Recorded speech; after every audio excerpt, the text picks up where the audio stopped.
manually. Nice. I'm not very smart. I have to do everything the hard way.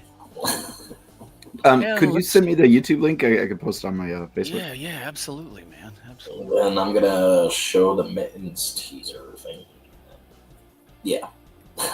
Then we can do your thing. We should have a YouTube link in just a matter of moments, just while it updates. For some reason, it's saying that I'm getting like a slow Wi-Fi connection, but I don't think I am. Cool. I'm not sputtering or anything, am I like that? No. All right.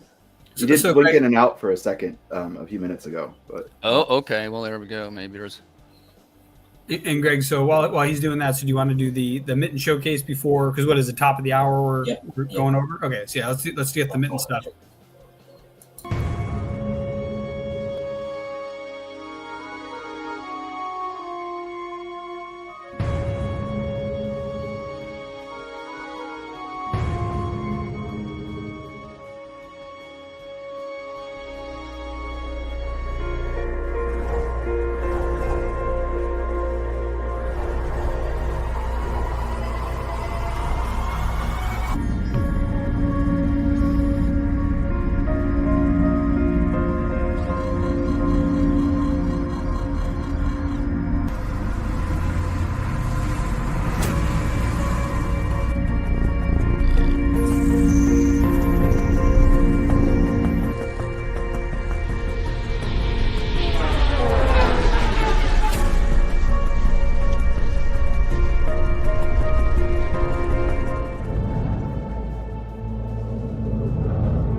Nice. That's cool.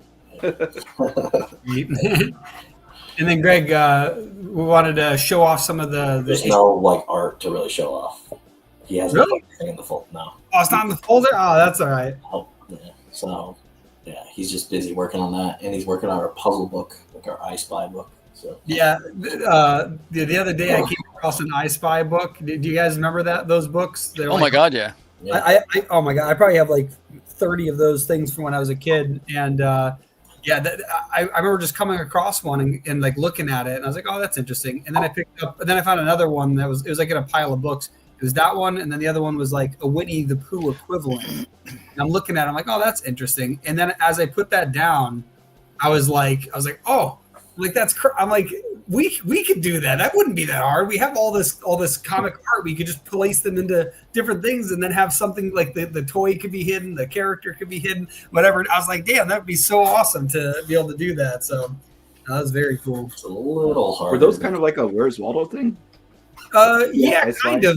But basically, it would be like a wall of stuff, and instead of just one Waldo you're looking for, it would be like find like the I Spy. Maybe there's a Christmas version. It's like find the star ornament, and then you'd have to find the star ornament amongst a pile of toys. I think I had a Marvel version of that. Yeah, so many people did them back then. That's what's so funny, but I haven't seen them in so long. I'm like, damn, that'd be so cool. And then Greg, something that hit me today while I was thinking about that was, dude, we can make a whole like kids book of like, crossword puzzles and color by numbers and stuff like that. I was like, damn, there's stuff we could do.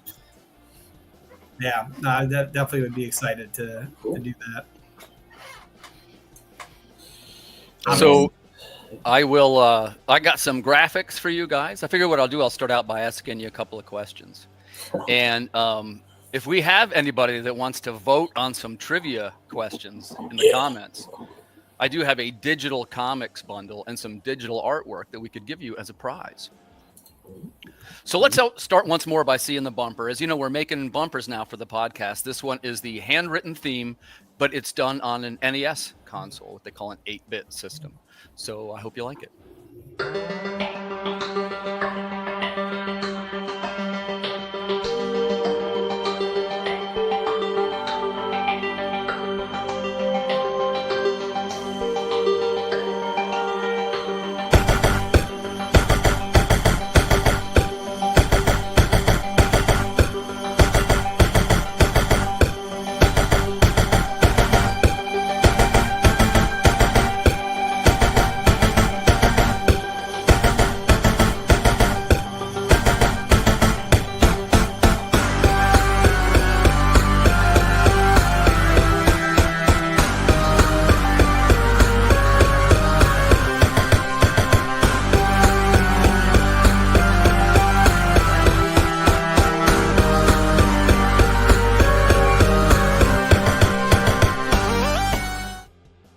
All right, welcome back. Now we're doing it. So I can't wait to talk about the N64. You guys know that I'm a video gamer. We're all gamers in this house.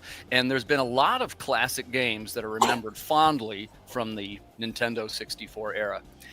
But there's lots of retrospectives that are about Mario. There's lots about Zelda. There's lots about Pokemon, right? Today we're going to talk about some of the forgotten titles and some of the strange ones. For example, Jet Force Gemini from Rare. I'm a fan of Jet Force Gemini. I liked it because there was like 3 different characters. Jonathan, did you like Jet Force Gemini? So I have a complicated relationship with Rare, but this is my favorite Rare game.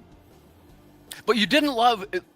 You know, there was a time when you could say, hey, well, the stamp of Rare is like one of the better games. Would you disagree with that? I would disagree with that. Okay.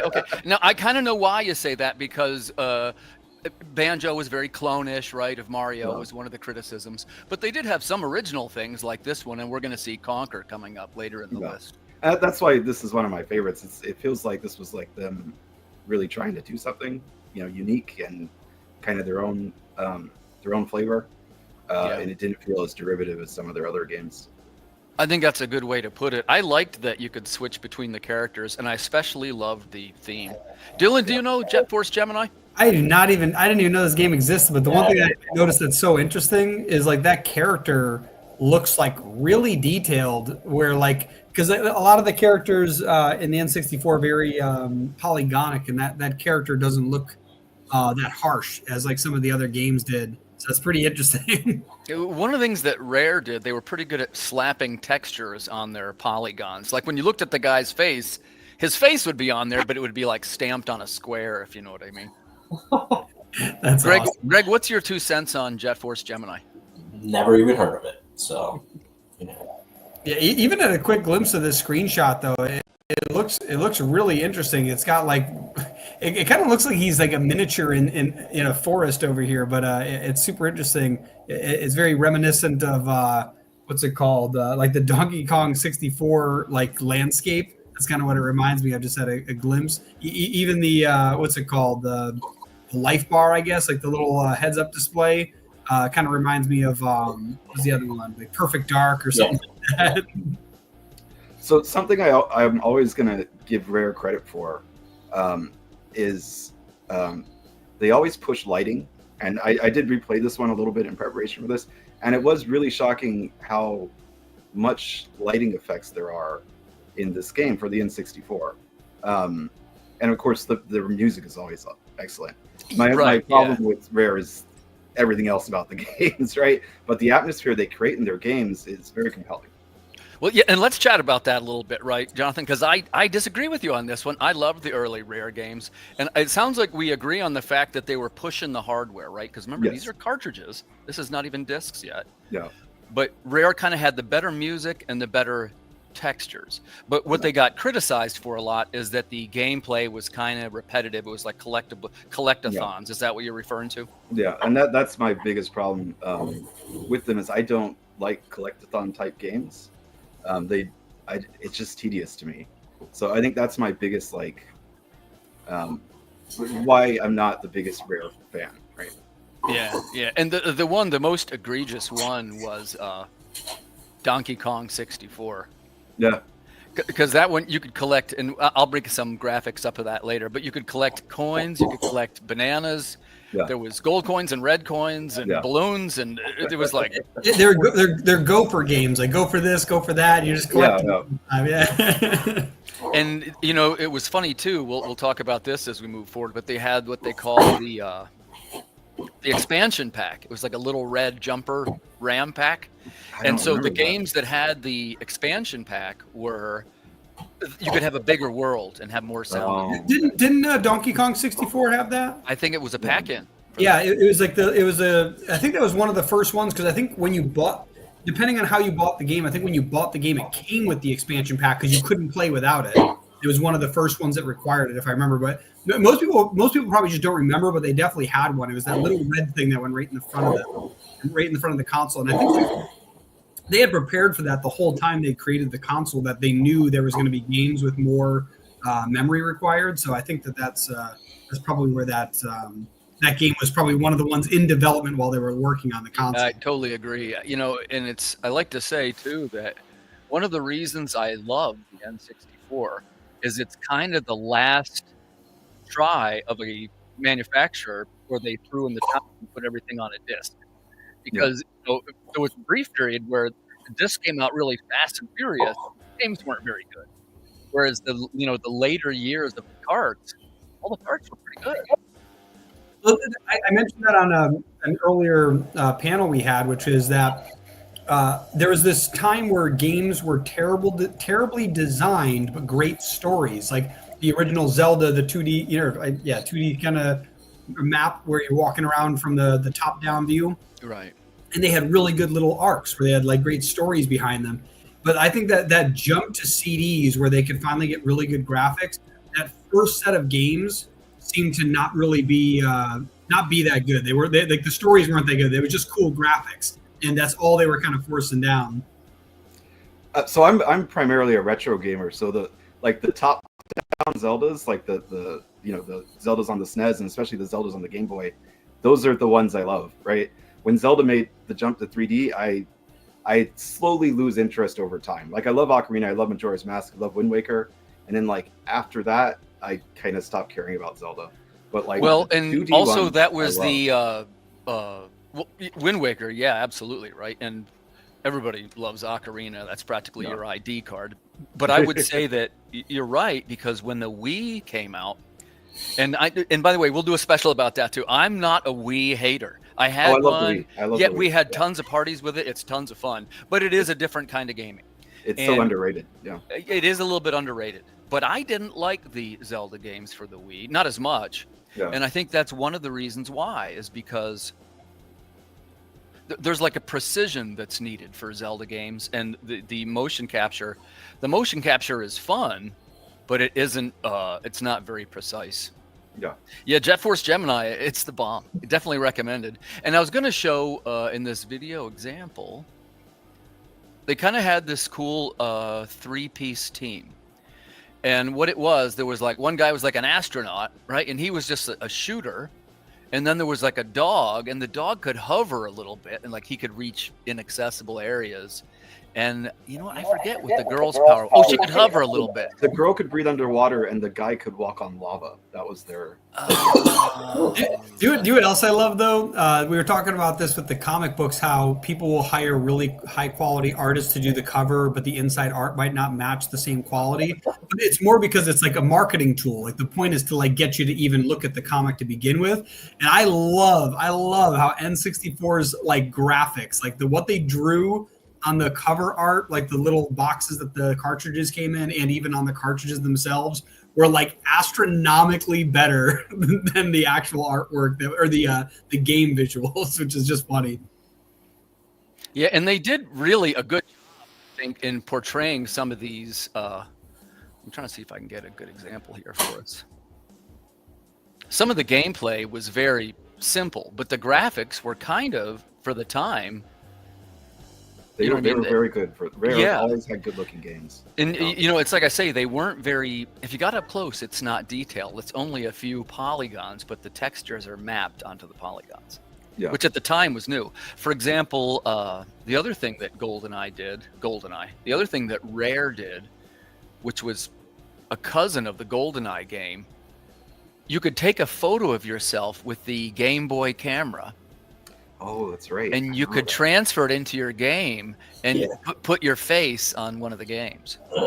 That made me think of the cartridge they had for the Pokemon Stadium, where you could get your Pokemon from your Game Boy game into the stadium, and then you could see them in 3D. And I think I just realized the thing that was that red cartridge was for the actual 3D games, because Mario Kart, which was on the N64, was actually still a 2D background with a 2D character that they had like different like angles of the image, but it was actually all 2D. No, that's the SNES Mario Kart.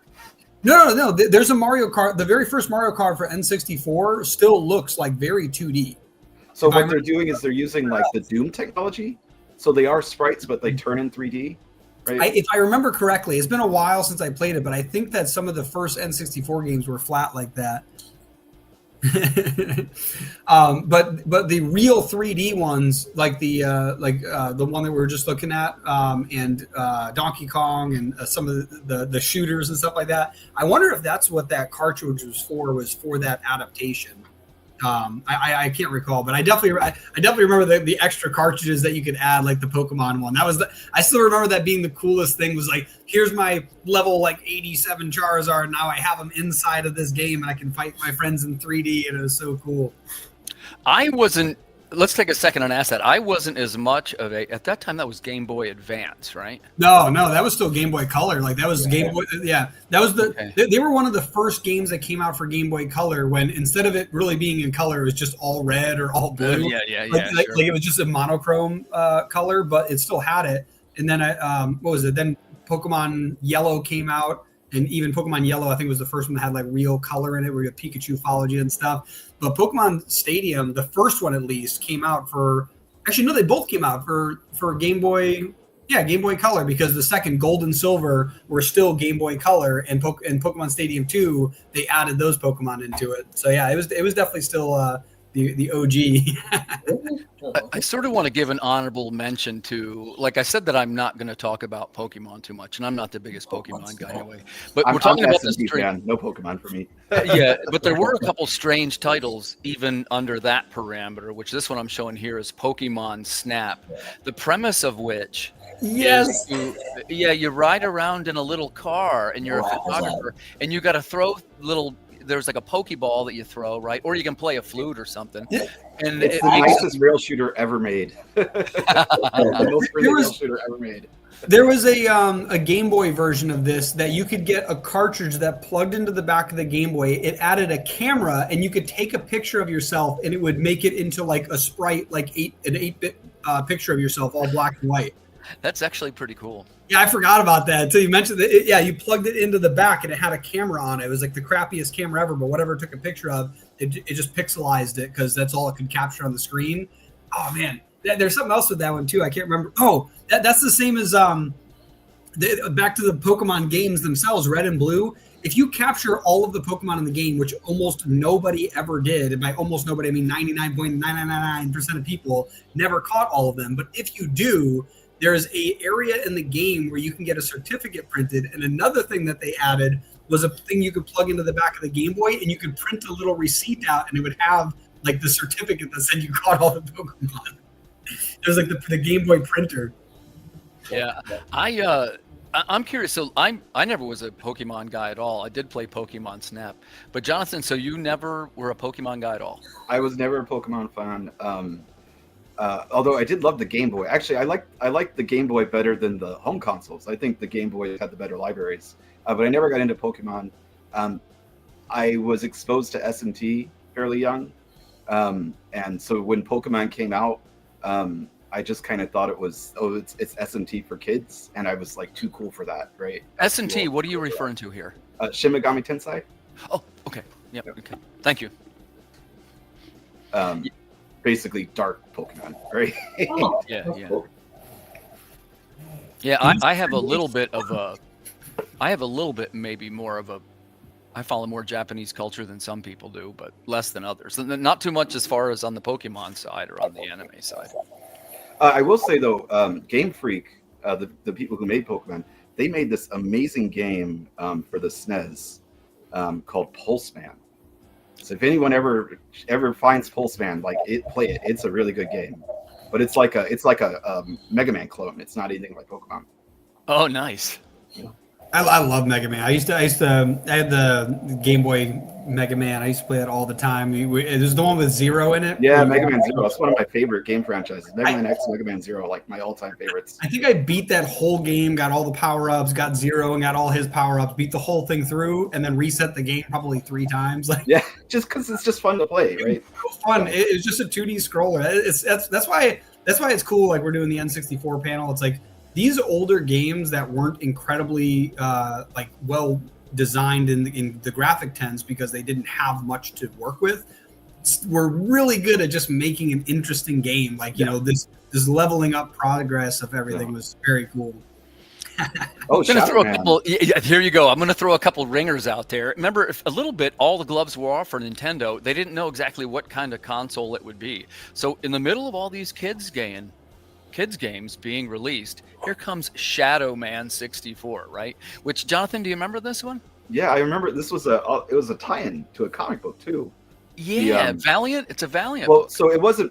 The original Shadow Man was for Valiant, and then they started republishing Valiant under Acclaim, and they rebooted all the characters, and they rebooted Shadow Man as like their dark, edgy Vertigo character.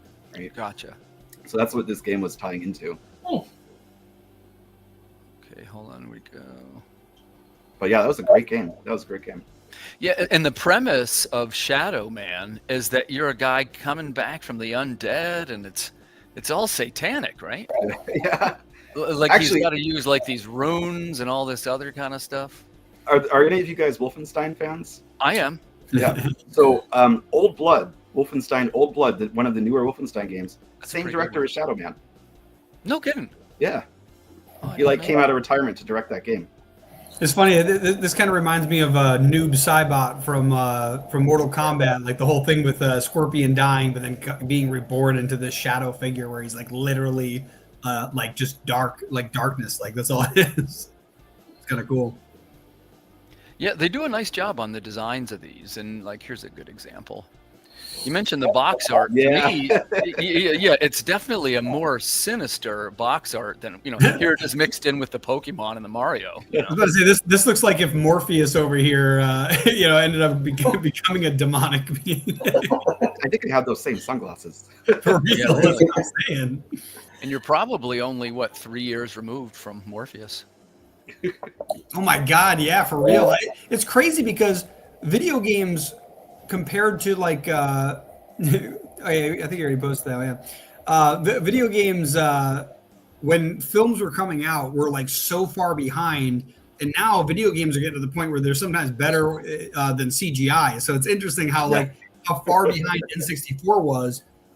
But when some video games are making more than movies right now. Right? Yeah, and that's the thing. It's like, but like when the Matrix came out, like that stuff was crazy unreal where you're like, holy crap, like those 360 cameras they did where they had like a camera move super fast, or they had like 300 cameras set up that instantaneously took a shot when somebody jumped to make it look like the camera zoomed while they were frozen in air. Like, that stuff's crazy that they were able to think of that stuff. I remember watching all the behind the scenes of the Matrix and how much stuff they put into like such a simple scene. But like video games, they weren't even close in the graphics ability back then. So just obligatorily, every time the Matrix comes up, I have to bring this up because I'm a diehard Grant Morrison fan. We all know where the Matrix came from, right? It's the Invisibles, right? They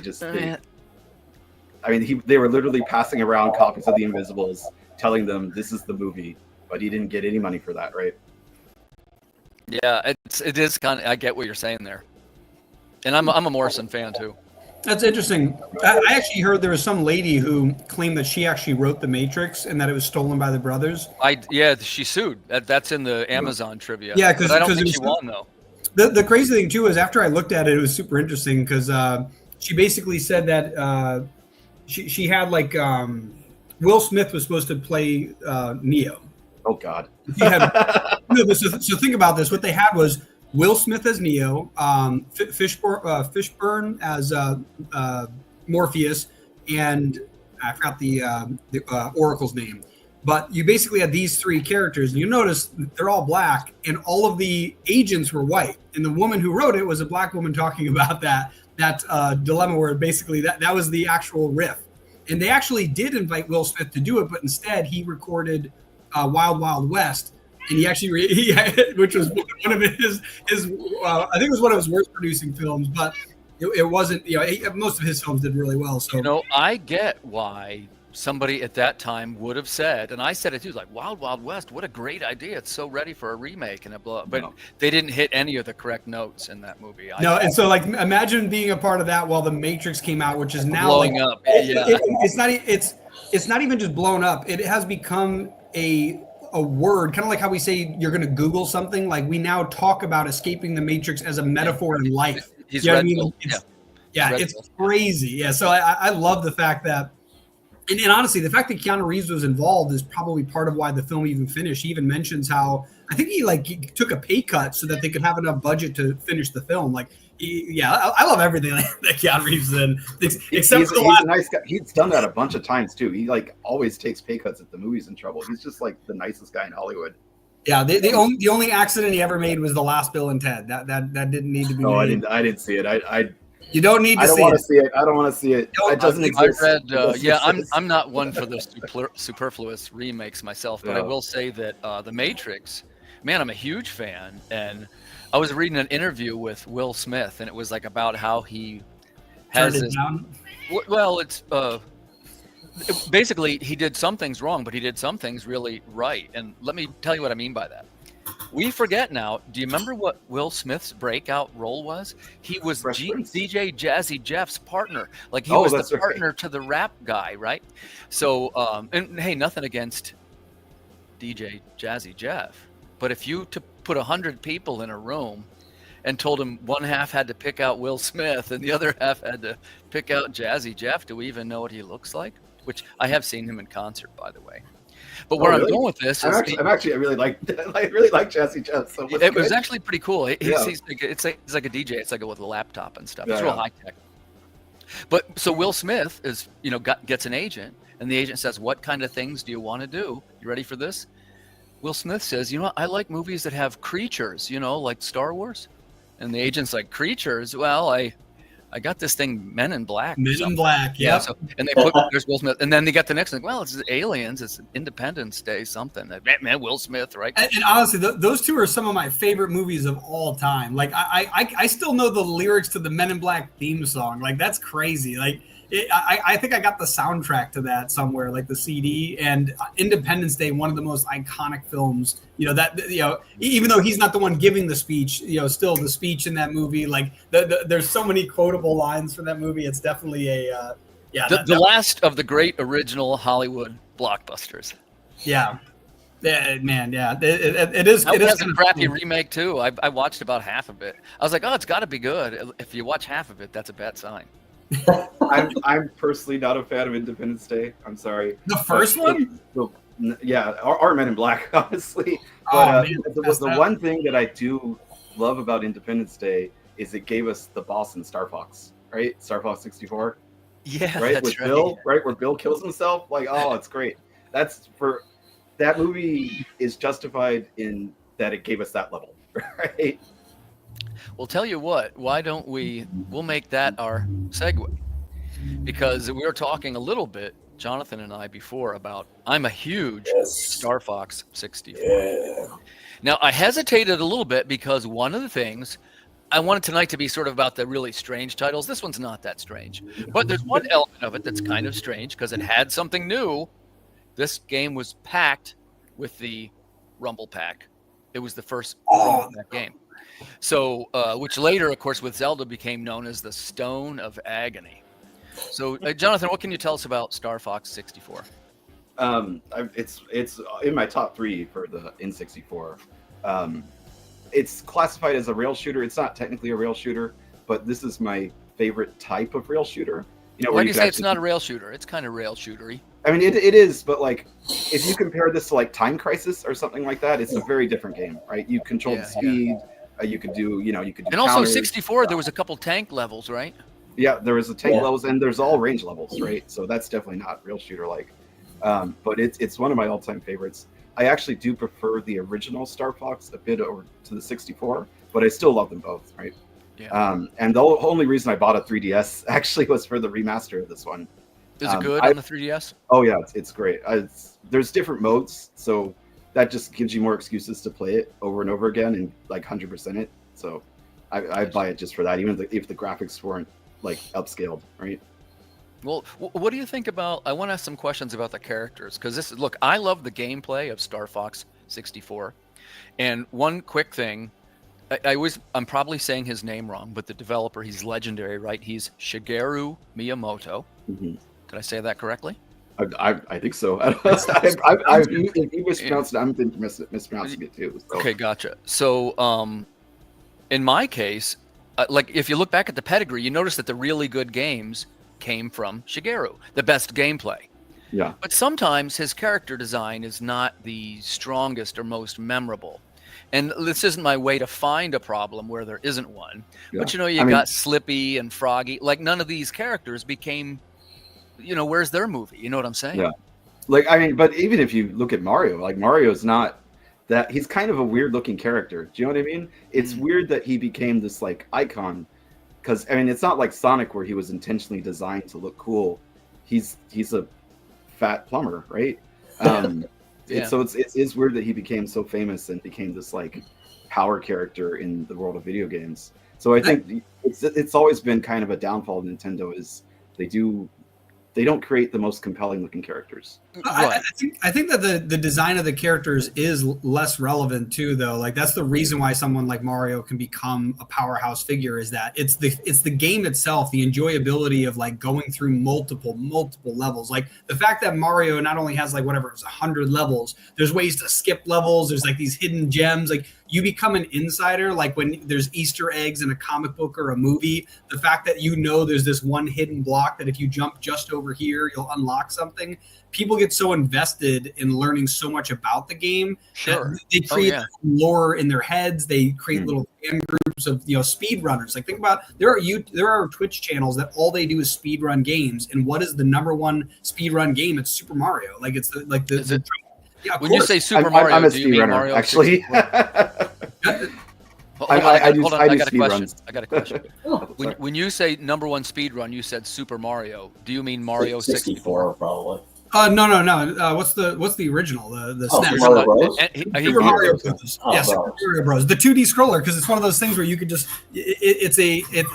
there's ways to like perfectly do it where you have to run, slide, jump, and you can't stop. And like they try to get it to like the T of like how fast they can get this. And there's like world record sets on these, and like people beat them by microseconds. Like they're like, okay, I got to do this. And they got a timer in the background so they know right when to jump. It's like there's so many things built out about this. So it's not so much that the characters need to look appealing. It's that by having all of this extra stuff, it's kind of like Boba Fett. Like Boba Fett is like a 3-second character, and he became this, thing that everybody loves, and it's just because there's a. So is your point? Are you saying that the less they show the character, maybe the audience fills it in more? Is that what you're saying? Yeah, it's by having a lot of stuff around the character, right? That's what I mean. Like those Easter eggs, these extra things. It doesn't have to be about the character, but by having that, I get that. I get where you're going with it, and I definitely remember the shortcuts through the Mario world. Yeah, I guess let me try this. Let me try the question a different way, because I think, again, this is one man's opinion. That's why I like to ask these questions. To me, this is a very unusual choice of characters for a shooting spaceship game. So I'm going to ask Jonathan. Jonathan, you're making your on-rails shooter, and there's ways to do a barrel roll, and you're going to fly through rings. Yeah. Is this the staff of characters you pick, or do you pick, battle-hardened, something more like Jet Force Gemini even, let's say? I mean, I'd probably... If I made a on-rail shooter, it would probably look like Sin and Punishment, honestly. But We're coming to that one. I understand the impulse here, knowing that he was Miyamoto's. His main goal is try to make this look like I think it's Gary Nation, maybe Gary Anderson, the guy who did Thunderbirds. Did you guys remember Thunderbirds with the puppets? Oh yeah, I sure do. Sounds familiar. So that was the visual influence for Star Fox. And I know they're not animals in Thunderbirds, but like it's not a stretch like with puppets, right? That they would be animals, I don't think. My only critique is that the frog is cold-blooded, so he would die in space pretty quick. But I think the other thing, though, too, is like all of these characters. You'll notice that they're very what's the word, like chibi characters. They're very like simplified, big facial expression. Yeah. Everything else is pretty simple. I almost wonder if, similar to like Teenage Mutant Ninja Turtles, a big idea was to turn these into toys at some point. And I don't know if there's a bunch of plushies out there I haven't seen, but I wonder if part of the reason they did this was to make a game that's a shooter, so it's fun for teens, with anamorphic characters, so it's fun for kids, so that you can then sell products on top of it. But yeah, I don't know if that's the idea that was behind this, because it is a little bit odd that they are very chibi-like characters. Yeah, Greg's over there showing the panda. And so I think that might be another reason they went for that, was to overlap the teen to kids range of buyers. To me, they look a little bit almost even like unfinished characters. Yeah, I can see that.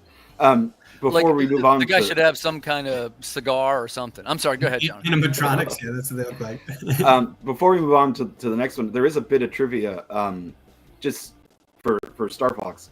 Miyamoto was such a perfectionist, right? He threw out an entire sequel to Star Fox.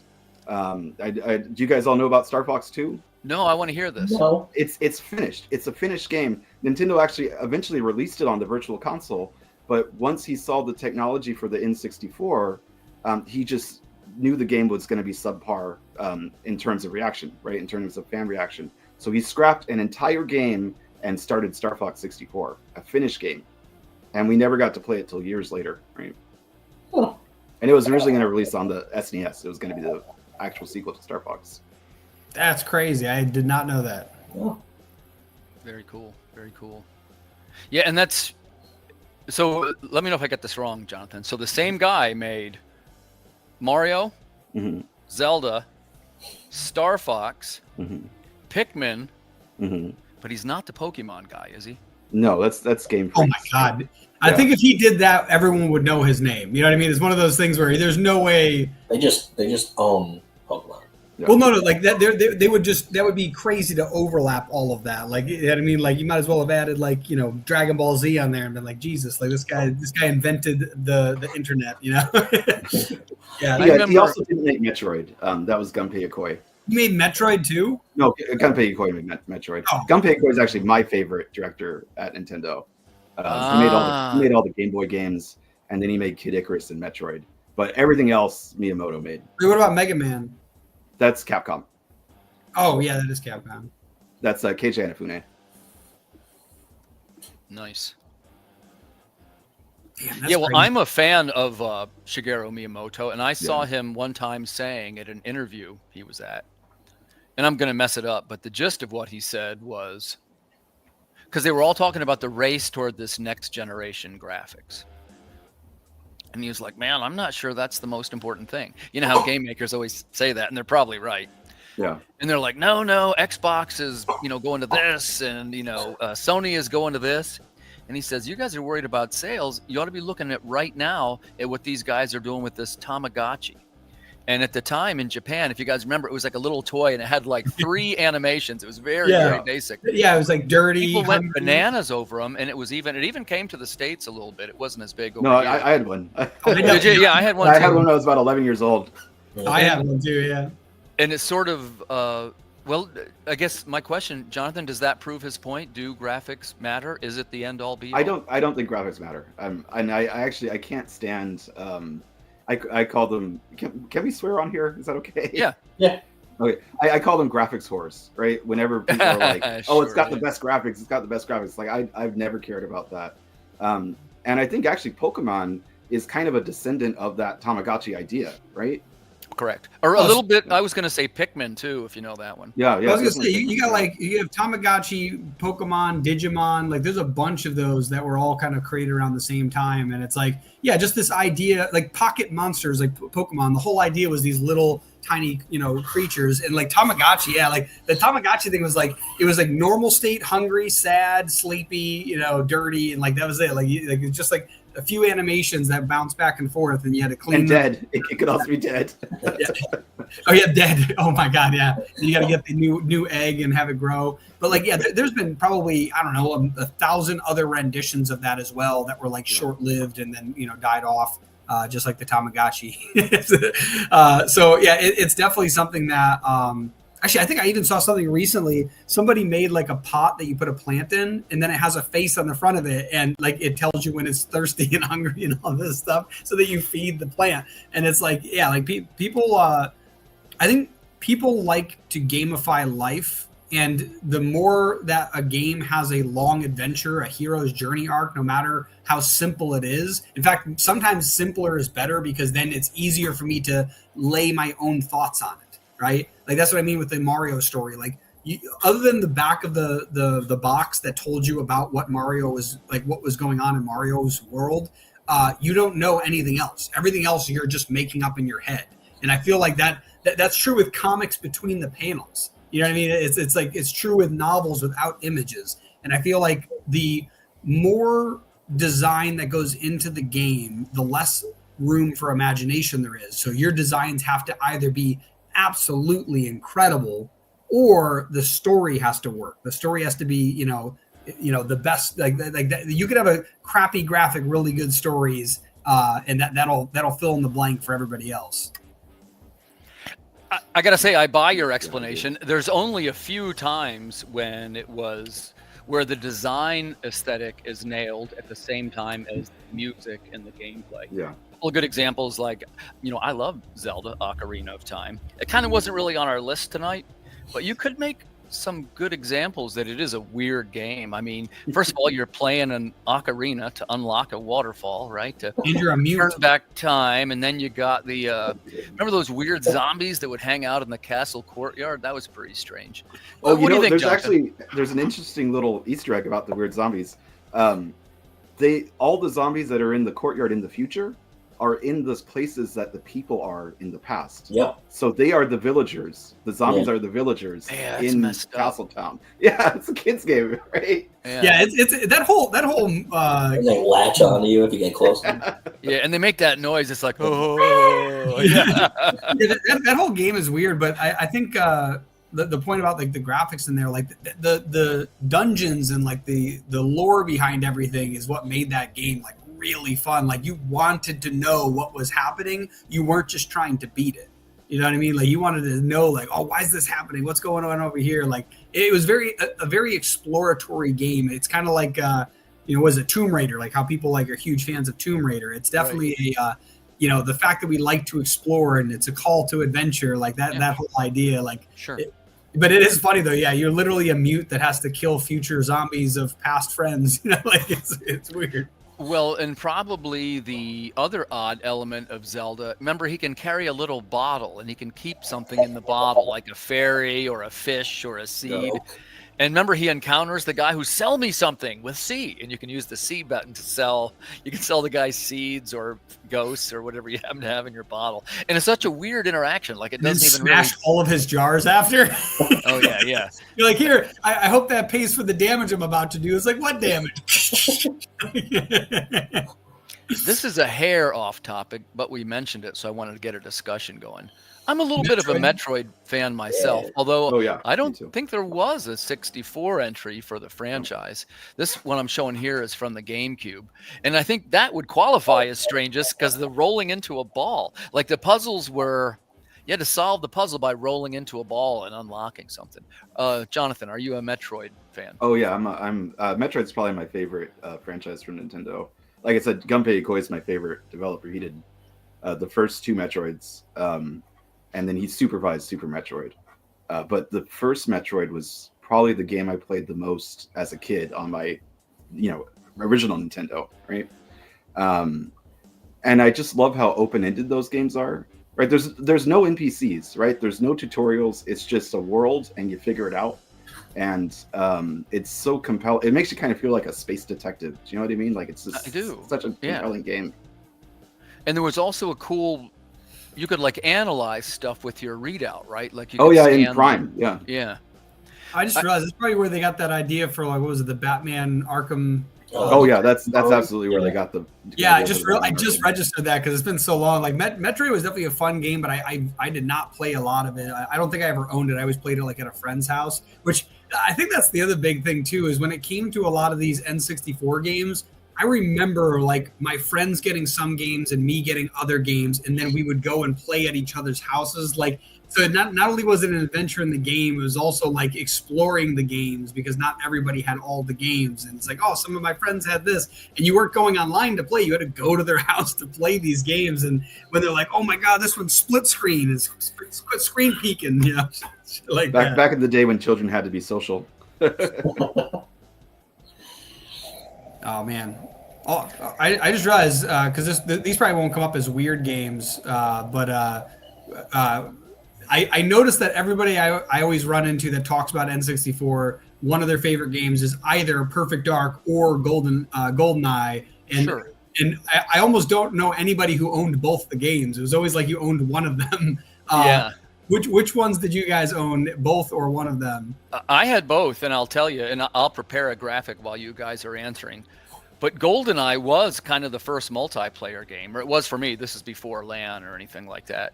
And also it had great level design. What I mean by that is you could go back each time and try something a little harder. Like this time, scan the computer while you're in there. This time, unlock the back door instead of killing the guy. And there was like Agent, 00 Agent, right? And then 007.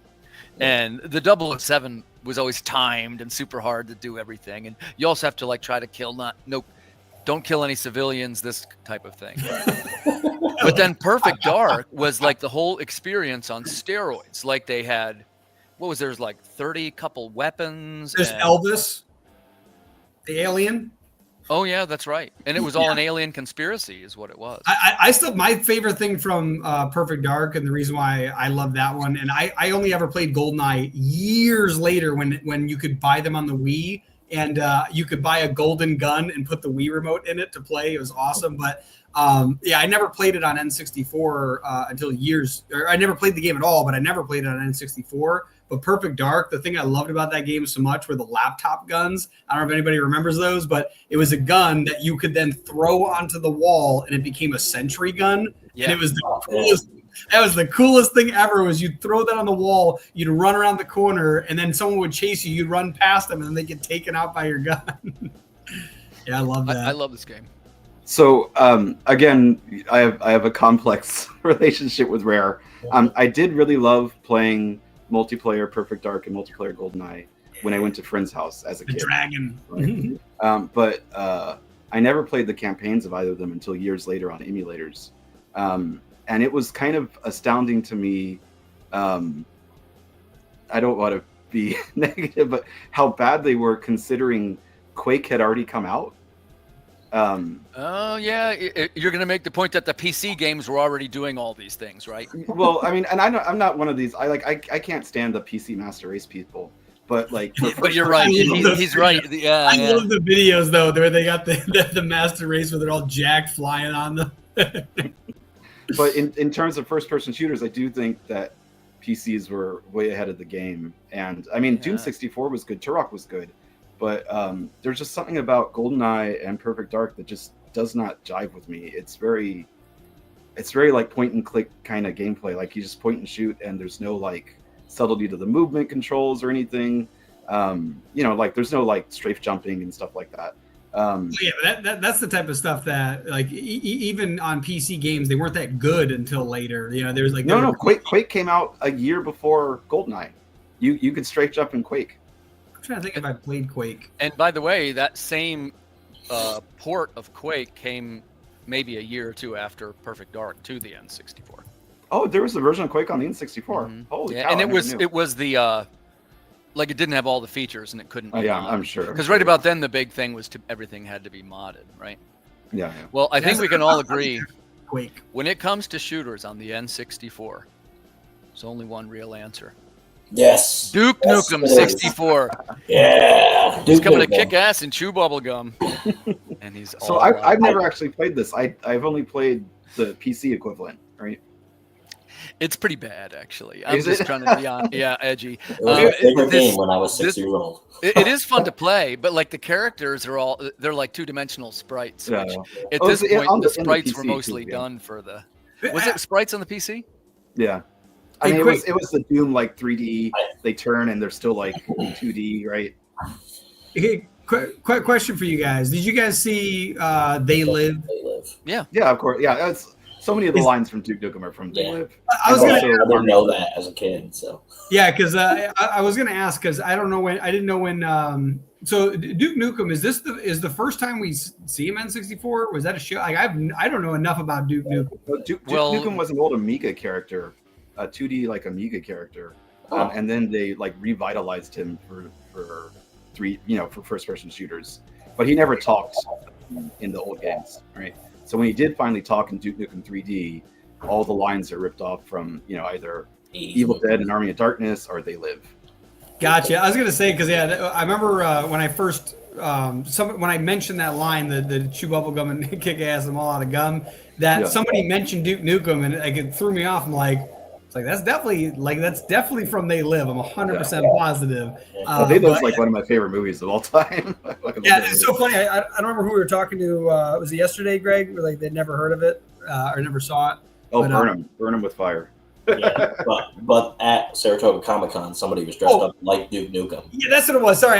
We were at Saratoga Comic Con. I talked to somebody about They Live. They had no idea what I was talking about. But then, Oh like my God. maybe 30 minutes later, some guy's walking by wearing a shirt that has black sunglasses and it says They Live on each of the lenses. I was like, what? I was like, there he is. He's that guy. I'm here to do two things. What is this? Sin and Punishment. Well, we Well, are on this the is my subject favorite. of Duke Nukem and how these two are conceptually tied together. You're going to love this power segue. Duke Nukem, for a little while, was, back then they called it vaporware. In other words, it's never going to come out. And it went through every development team and every delay and every iteration. Oh, yeah. And it finally came out and everybody was completely underwhelmed.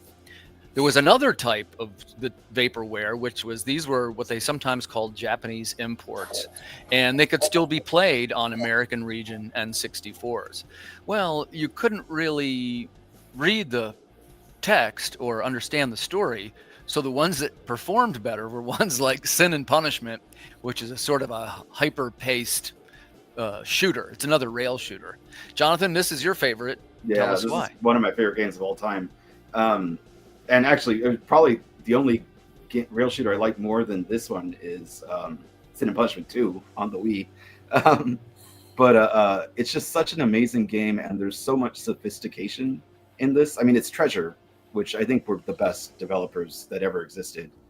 They never got their due. They never got popular, but they made some of the most sophisticated games in terms of controls and what they're expecting the player to do. And when I play a game, that's really what I want to play. Is I want a challenge, and I want to be able to learn new things about the game constantly. And they were just kings of that, simple controls, but really, really, you do really complex things with them. So that you must really like Kingdom Hearts. No, do not like Kingdom Hearts at all. But for example, in this one, it's basically you're just shooting, right? You just hold down fire. And you move, you dodge the bullets, right? And that on the surface level, that's what you do. But when enemies get close enough and you let go of shoot and hit it twice, you do a sword swing, and you could cancel that into deflecting bullets, right? And there's if you could do a drift jump, you could do a dash jump, right? There's all these little nuanced controls built into this game that really only has two controls. Right? He's making it sound really easy, by the way. Guys, the thing about Sin and Punishment, the enemies are coming at you. And Jonathan, you say if I'm lying, because I've played it. The enemies come at you at super high speed. Yeah. Everything's bright, exploding. It's a really Japanese expression of violence and speed. Yes. I was gonna say that seems to be very common in the Japanese import games where they were simple buttons but complex actions. Yeah. So I don't know if anybody remembers what the hell is it? It was a Dragon Ball Z game, Final Bout. Dragon Ball Z Final Bout. It was a game for PlayStation 1, and you had to get a CD you'd put into your PlayStation, turn on the PlayStation, and when it ran, it allowed you to open the PlayStation without it freezing like it normally would, and then you'd swap it out with the Final Bout game, and it allowed you to play the Japanese import game. But that was one of the first Dragon Ball Z games. That was the first Dragon Ball Z game I ever played. And even though there were simple controls, you could perform like every move from the show in this game by just performing these simple patterns. And then all of a sudden the character would do something crazy, like you mentioned. Like even though it is just shooting and dodging, all of a sudden because you shot and dodged and then dodged one more time, it does like a different thing. And there was like ways to do so many cool moves. So like that seems to be very common in those types of games coming from Japan. It's an arcade lineage thing, right? Because for arcades, they found out pretty early on the more buttons the arcade machine had, the less people would play it, right? Because the more buttons intimidated them. So it's all comes from the arcade design philosophy. I was going to say the other thing too is that it probably comes from the idea where I think it was Street Fighter, where somebody figured out that you could juggle somebody, right? That you could glitch them into the air and then never let them land. And that was actually a bug. They never meant for that to happen. But when they realized that players liked the fact that they figured that out, that was a capacity of the game, they were like, leave it in. Like that bug became the feature of the game, where now it's not a bug, it's a feature. Yeah, exactly. Like when you got really good at the game, you figured out how to glitch them into the air and then just keep uppercutting them and kicking them before they land and just keep them in a repeated pattern. And same with like Mortal Kombat. Like it's very cool that sometimes they made these complex things, and while doing that, they accidentally made something like a feature. You know what I mean? Like a bug, but that turned into a feature. And so that's actually something I love about Japanese developers, a bit more than Western developers, is they play test the hell out of their games, right? And they look for those little bugs, right? And they look for those little bugs, and they find way to like actually make them part of the gameplay loop, right? Like I think we all know. Are any of you Devil May Cry fans? Yeah. So Devil May Cry is one of my favorite game franchises. Yes. The whole birth of Devil May Cry was Kamiya was playtesting Onimusha, and he found out this juggle glitch in Onimusha, and he built Devil May Cry around that glitch. No way. Yeah. Kind of proves Dylan's point. Yeah, that's super cool. Like, but I do think that that's very common. Like I said, in Japanese games, even the ones just from Japanese developers, like Metal Gear, for example, like those games are like crazy, incredible with like the amount of stuff that you can do and the variety of things that you can do.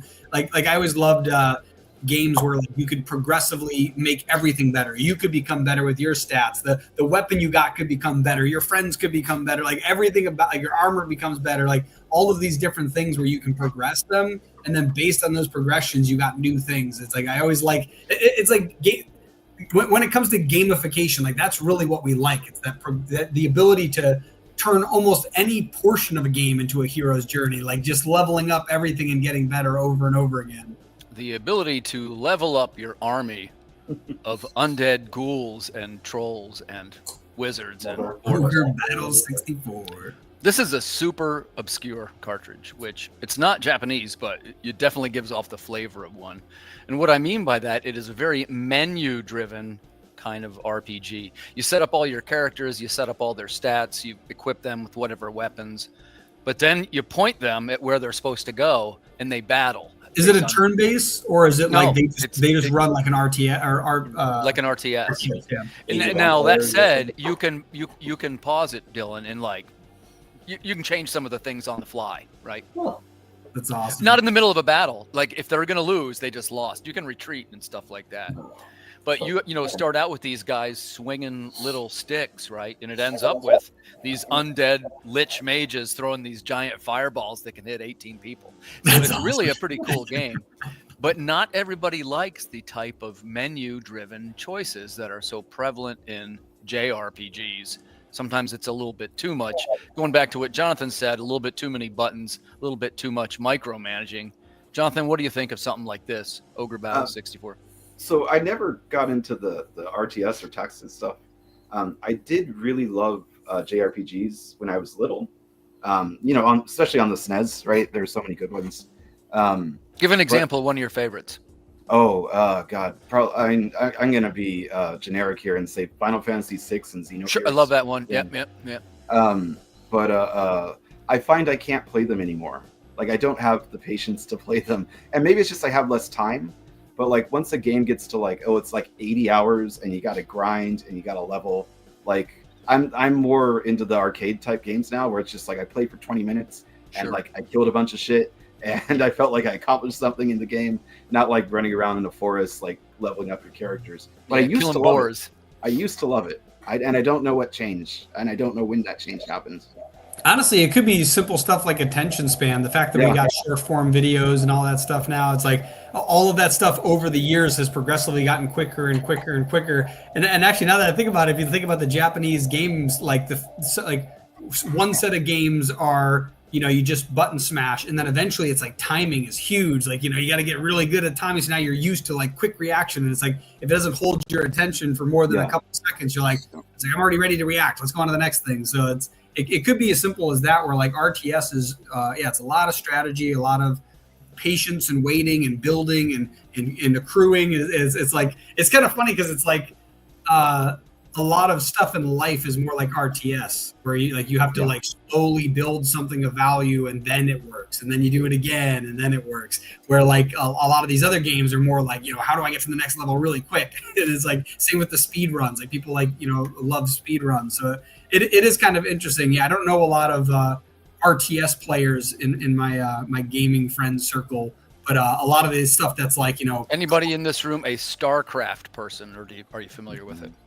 Familiar, but not like way early. Like, it's kind of the RTS cousin to World of Warcraft. Oh yeah, 100%. That is like the RTS. Yeah. I play it on like Macintosh. It's just pretty out good. Of curiosity, does anybody do tabletops here? A little bit. So I think the people who like really like the RTS games, at least the people I've met, are also like really into tabletop gaming. Yeah, Well, it's because it's in real life RTS. That's all it is. It's like, each person gets their turn going through something. It's like that's why I was saying before, that other game we were looking at, the Ogre Battle, like, is it a turn-based game? But it's like RTS is very similar to that. It's just a different approach at turn-based. And it's a tricky thing to say because it is a little turn-based too. Like, you put everybody on a platform on a little tiles, and everybody takes their turn at the same times. Yeah. So if you don't like the way it shook out, you can like rearrange him if he's in the back row, he can go twice. And now the guy in the back row, if he's got the right sword, he can heal. Like, you can build these killer squads, right? But it's a lot of it's more like what you said. It's like using a tabletop where you're making their stats, Yeah, it's like Risk. Yeah. You guys know the term min-maxing? I've heard it. I don't know what it refers to. Basically, it's an old RPG term that if you were in inventory or armor or whatever, like, well, hey, if it's the blue socket, we put a blue gem in it, and that's got more spirit. But I want more intellect because I want damage, so I go with red. And you could you swap the stones to see which does more damage, that kind of stuff, for uber nerds. I got what you're saying, yeah. And that was originally from World of Warcraft, which is pretty far removed from what we're talking about here. But I'm just into the idea of the menu-driven. Do you play Fire Emblem? Oh yeah, in fact, I like Fire Emblem. That's like a little bit of an oversimplified version, right? Because it's basically rock, paper, scissors. I've never played it. The look of this one kind of made me think of Fire Emblem. Yeah, very much. That's a pretty solid. But some people would say it's the strength. I say it's a weakness. The weakness of Fire Emblem is it is strictly rock, paper, scissors. In this case, axe beats sword, sword beats dagger, like whatever it is. There's three of them. Yeah. So one can always beat the other. Have you ever heard of a game called Magica? Oh yeah. I play. There's Magica 2, which is on like PlayStation, and I love that game where like you can run around, but similar to the rock paper scissors, except at a way more complex level where you get like 4 main elements, or no, 8 main elements, like one for each of the main buttons. Then you press one button and then it changes all of them, and then you can mix them together. And like I remember there's like you could add like a certain amount of rock and a certain amount of death, and you make these spikes, and it's like you can figure stuff out. But I love that type of game where I like rock paper scissors at its core, but it's really like a super complicated version of it. So I do like that stuff. Gotcha. Well, I got another good one ready, which is I've got Harvest Moon 64. And I don't know if you guys were ever familiar with these. What they are is they're like farming simulators, which sort of got big several years later. But there's something very different about this. And let me clarify at the beginning. This is like a Japanese software representation of what they think maybe American farm life must be like. And it's super cute and charming, but there's not too much emphasis placed on real world things. And it's all about pleasing the forest spirits and trying to get close to the girl who works in the wine cellar. You know what I mean?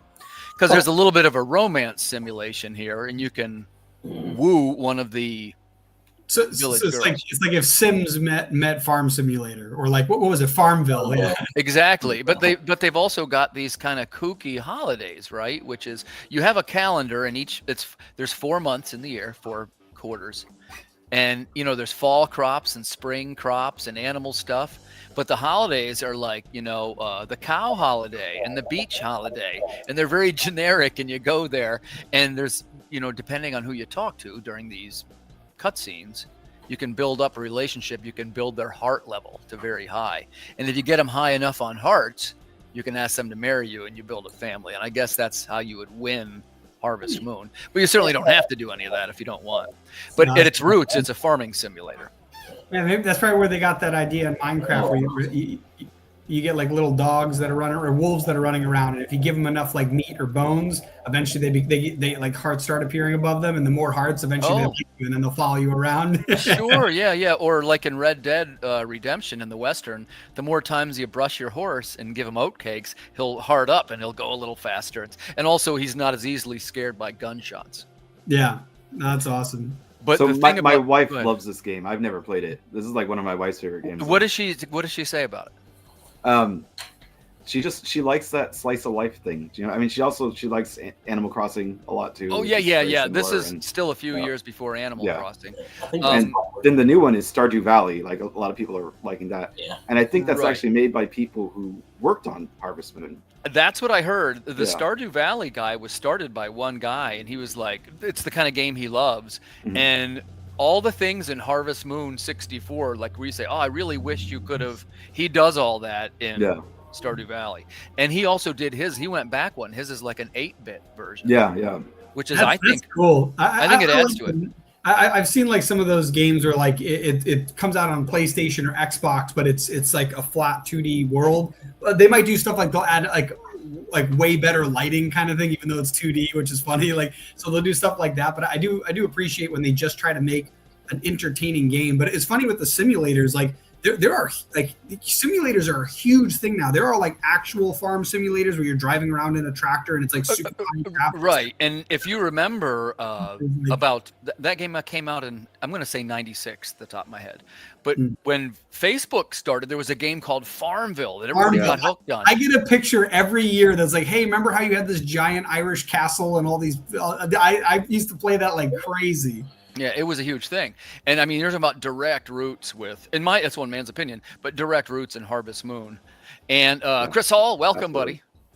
We're getting ready to share our last 4 picks. But I loved the farming simulators. The point I was going to make was in Japan, they've been a long time. They've been around a long time.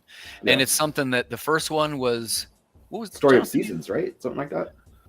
It might have been, but they go back to even like there's Game Boy versions, there's NES versions. I wonder if the reason it was so big in Japan is I wonder if like major cities like Tokyo who don't have farmland directly adjacent to them. Well, right, I assume that's kind of one of those things like, I long for the days of working on the simpler life. Yeah, because it is funny. Like that is same with Farmville here in the States. Like Farmville was huge. Like every single person I knew had a Farmville. That was on Facebook. That was like one of the big. I can't even imagine was it Zynga, the company that made it. I can't imagine how much money that company made for stuff like that. Yeah. Sure, man. So we're almost getting ready to it's our last 4 examples. Okay. So I'm trying to end on a certain one, but we didn't really finish what we were started with this guy. Yeah. Which is Turok. Yeah. Right now, I wanted to talk. Yeah, Chris, you're right about Japanese love in simulators. We could talk a little bit about simulation games too. Real quick, show of hands. We're going to get off the N64 train for just a second. Show of hands if you were a Sims fan. I was a Sims fan. No, Jonathan, not so much? No. My wife loves Sims, though. My wife loves Sims. I used to love to do sort of the mischievous ways where you would like build the house and trap the guy in the back so he can't get past the furniture, and then start the oven up super high and leave it run because it catch fire and the guy's stuck in there and he's like red like he can't get out. And then hold on, it gets better. Then he comes back later, like you stay in the same house and rebuild it. He comes back later as a ghost and haunts the baby and makes him cry. That's ridiculous. Isn't that crazy? I had in I think Sims 2, I built a house or whatever, and then I had a girlfriend, but then like her sister was like just always like around me. I'm like, you're really annoying. So then I like put her in a small room with a bookshelf and a fireplace, and like maybe the books will light on fire or something. I'm like, oh no, she's reading. No. So then I took the bookshelf out and then just had the fireplace, and then she's just like chilling in there. I was like, oh, okay. So I removed the fireplace, made the room super small, like just one square, and then she died in that room. Like there was no way out. And I was like, yeah. This is so funny. These two over here, they're like, oh, I loved Sims. I used to torture people all the time. For me, it was more like I like the games trying to set stuff up. Like they had one that was the theme park one. I love building those. Yeah. Those were my favorite things. I wanted to be like a roller coaster designer when I was a kid, like laying out like the maps where like they could do crazy stunts, and then and that was back when that was like PlayStation 1. I think I played that on, and like the graphics weren't great, but I used to love that. You could have a Halloween themed one and like a beach themed one. There's like tons of cool ones. That man, yeah. You guys ever played the Trapped games? TRAPT, the Trapped games. Oh, I remember this. Tell us about that. Yeah, and it's just they're like. You basically make this like kind of giant Ruth Goldberg machine to murder people, and they just die in the elaborate ways with all these devices you set up in a room. Yeah, just talk about murder. Yeah. This podcast went real dark real fast. Yeah, I shouldn't have mentioned the serial killing the Sims people. I'm sorry. It was just the way it was presented that made it funny. You're like, oh yeah, I used to love those games. I'd get a guy in a house, I'd lock him in, I'd turn the heat up. Just like I see Chris in the comments. Chris, I'd be interested too while you're here. First, I want to know, and I'll ask this group, is Ocarina of Time better than Breath of the Wild? Dylan, you take the votes. I'm going to grab a soda. Oof. So your choices are Ocarina or Breath of the Wild. You got to choose, and I'll be right back. That's crazy. I'd have to play Breath of the Wild. I've not played that one yet, but you don't need to play Breath of the Wild. It's interesting. Like Ocarina of Time was such a good game. If they just remade it with better graphics, I would buy it. Like I wouldn't. I kind of like the graphics. No, the graphics were fine. But they did remake it with better graphics on the 3DS actually. No, but I mean, like, so yes, on portable games. I mean, like on a console game, I still have the original, so I could play the original if I want. I'm saying that I would buy it again if they just made the same exact game, but really good graphics. Like the same story, everything. I don't want anything changed. You don't even have to change the like Unreal Engine, like maybe. Yeah. Somebody. I don't think I'd like that. The look of it is part of what makes it for me. Somebody started making with Unreal Engine, and I saw some of the game footage, and it's incredible because. Like I mentioned earlier, when the graphics aren't that good, we fill in a lot of the graphics in our head. That's why, if you think back on those games, they looked incredible in our minds. But then if you pull up the games today and you look at it, you're like, Jesus, this is awful. Like in comparison to what we have. But for me, it was definitely one of those things where 100% OOT, breakable weapons, shields, and armor. Yes, a lot ruined that game, but that definitely also ruined that game. Yeah, I like Breath of the Wild, but Ocarina of Time is like my favorite. So, that's actually what are you guys' favorite Zeldas? Mine's probably Link's Awakening. And yours is Ocarina of Time. What about Dylan? What's yours? Mine's probably Ocarina of Time only because I haven't played to completion all of the games. That's one I definitely did. I played all the other games in snippets except for Breath of the Wild. I've not played that one. But Tim, what's your favorite Zelda game? Well, you know what? I got to take Ocarina. Yeah. Because I'm So I'm the only Link's Awakening fan here. Okay. Listen, I love the classics too. You know what I almost said, and people still debate about this because on the GameCube they changed the art style. Yeah, Chris, yours is coming up, buddy. That's one of our. I'm kind of saving that to be the #1 strangest game. When you talk about the Zelda games, the cell shaded one, which was Wind Waker on GameCube, I think that had some of the best gameplay. I like the way you unlock the map, but not everybody loved it because of the art. So that's the only thing I didn't like about that game. Well, the art's beautiful. Looks like it's beautiful. Looks I love like stylization over realism all the time. Would you say it looks like the elves for Rudolph? Yeah, that's what he looks like. And I was like, I don't like that. But besides that, like, the story's good. Well, and that's the tough move because they were both very stylized art styles. Yeah. So I wanted to talk a little bit about this one because there's 2 possible contenders, and I'll get another file ready while you're discussing it. But this is Turok Dinosaur Hunter. And the reason why I wanted to choose it as being stranger, because again, on the surface, this one's not too strange, right? But when you got into the second game, they had all kinds of weird weapons, and the cerebral boar was in there, which was a thing that would drill through their brains. So, and I'm going to see if I can find a suitable image, but something along the lines of. It's interesting because you brought up Shadow Man earlier. So Turok was a tie-in to the same acclaimed reboot. Right, they're both comic properties, right? Oh yeah. And also we were talking about Metroid Prime earlier. A lot of the team that made Turok went on to form Retro Studios. I didn't know that. Metroid Prime, yeah. Huh. Wow. Yeah. Did you guys have the originally Turok 64 was one of the launch cartridges, I think. That was a rental for me, but I did end up buying the second one. Yeah, I got the second one. And then I used all the cheat codes to make everything like either big or tiny or whatever. Yeah. It's funny. I played a lot of games as a kid, but I definitely only had a couple of games. It's so funny looking at some of these games where I'm like, some of them I've never even heard of. Like this one here, it was one that came with the console, and I never heard of it until just now. Well, I did try to pick some of the unusual ones. And that's why it's awesome. I love this because it's like these are some of them I've seen but never played, and then some of them I've never even heard of. Hold on, Jonathan, I did not forget you. I've seen this game. Let's take a quick second. We're going to talk about Mischief Makers.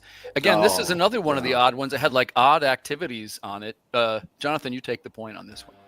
So I was replaying both this and Sin and Punishment recently. I forgot how hard this game was, but this is another treasure game, right? Same people who made Sin and Punishment. And again, there's just so much complexity in the movement here.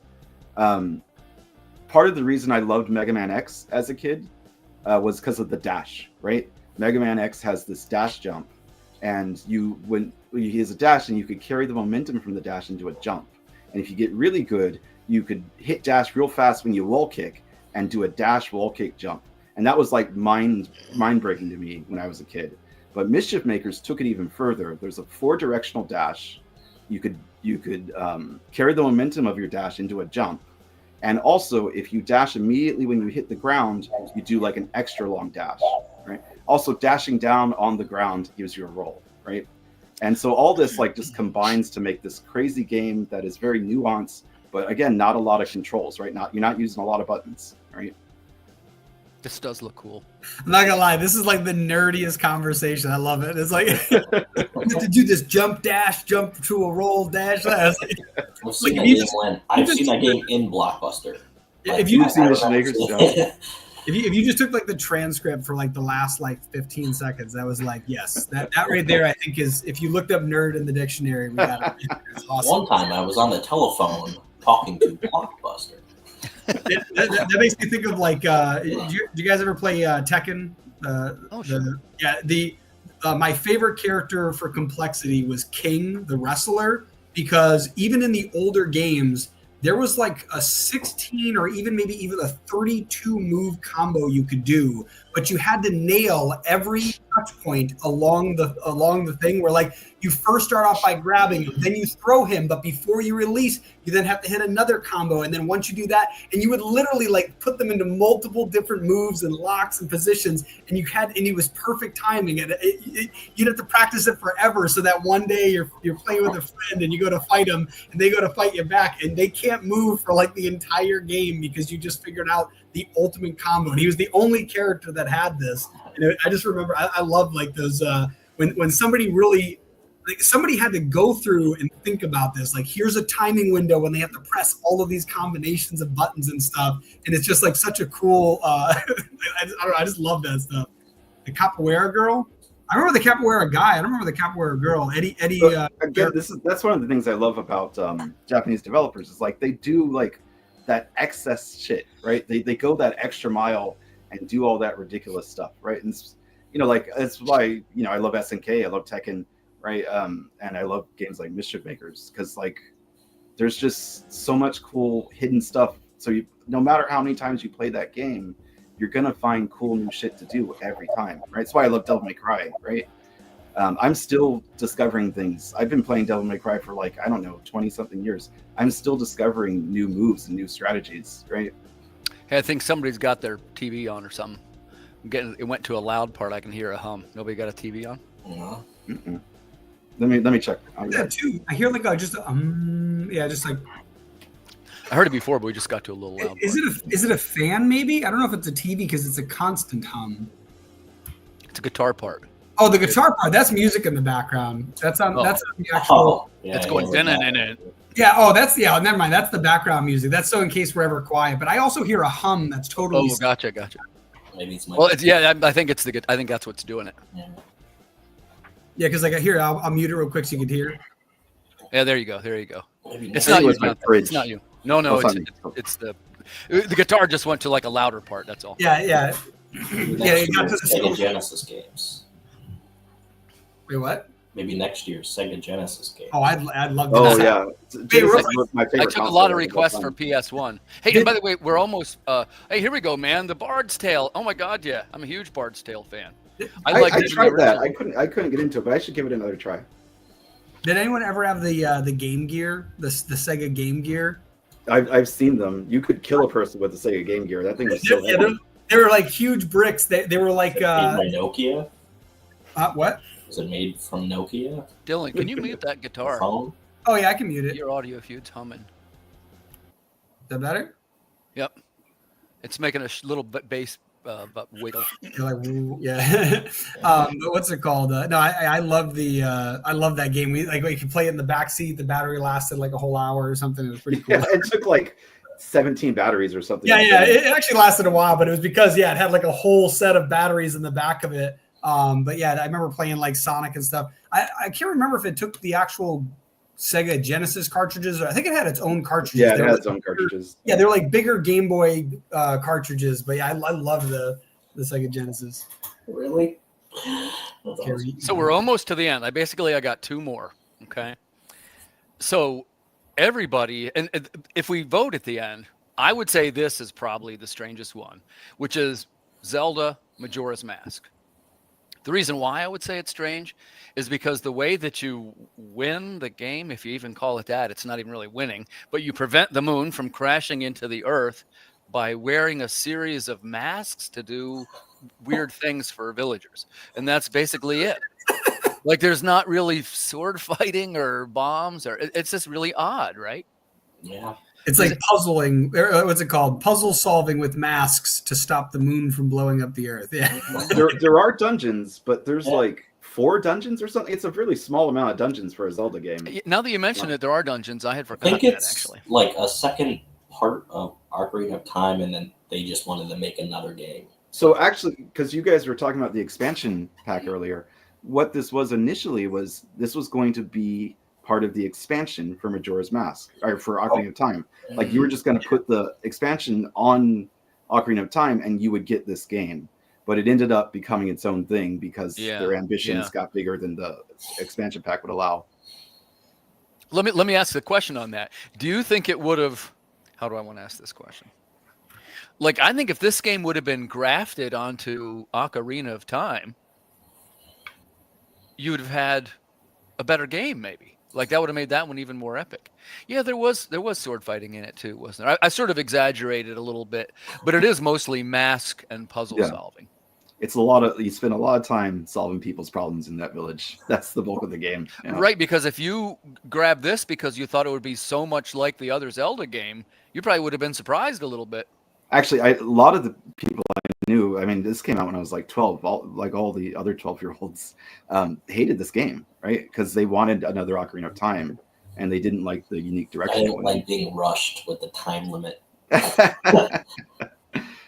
This is actually my wife's favorite Zelda game. It's funny. I've heard some people that absolutely love this game, but it's kind of like buying a Batman game, but all you do is detective work instead of fighting bad guys. like you fight bad guys, but not really. Like it's like that. It's kind of interesting. Well, and it's even the way you do it is different too. Like the scenarios are not even sometimes based on too rational of a thought. Like you just have to try it. Like the farmer who the one duck is, what is it, like a duck or a fox mask or something, and like there isn't a reason why that one makes him want to march the chicks in a row. You know what I mean? Like everything's very experimental.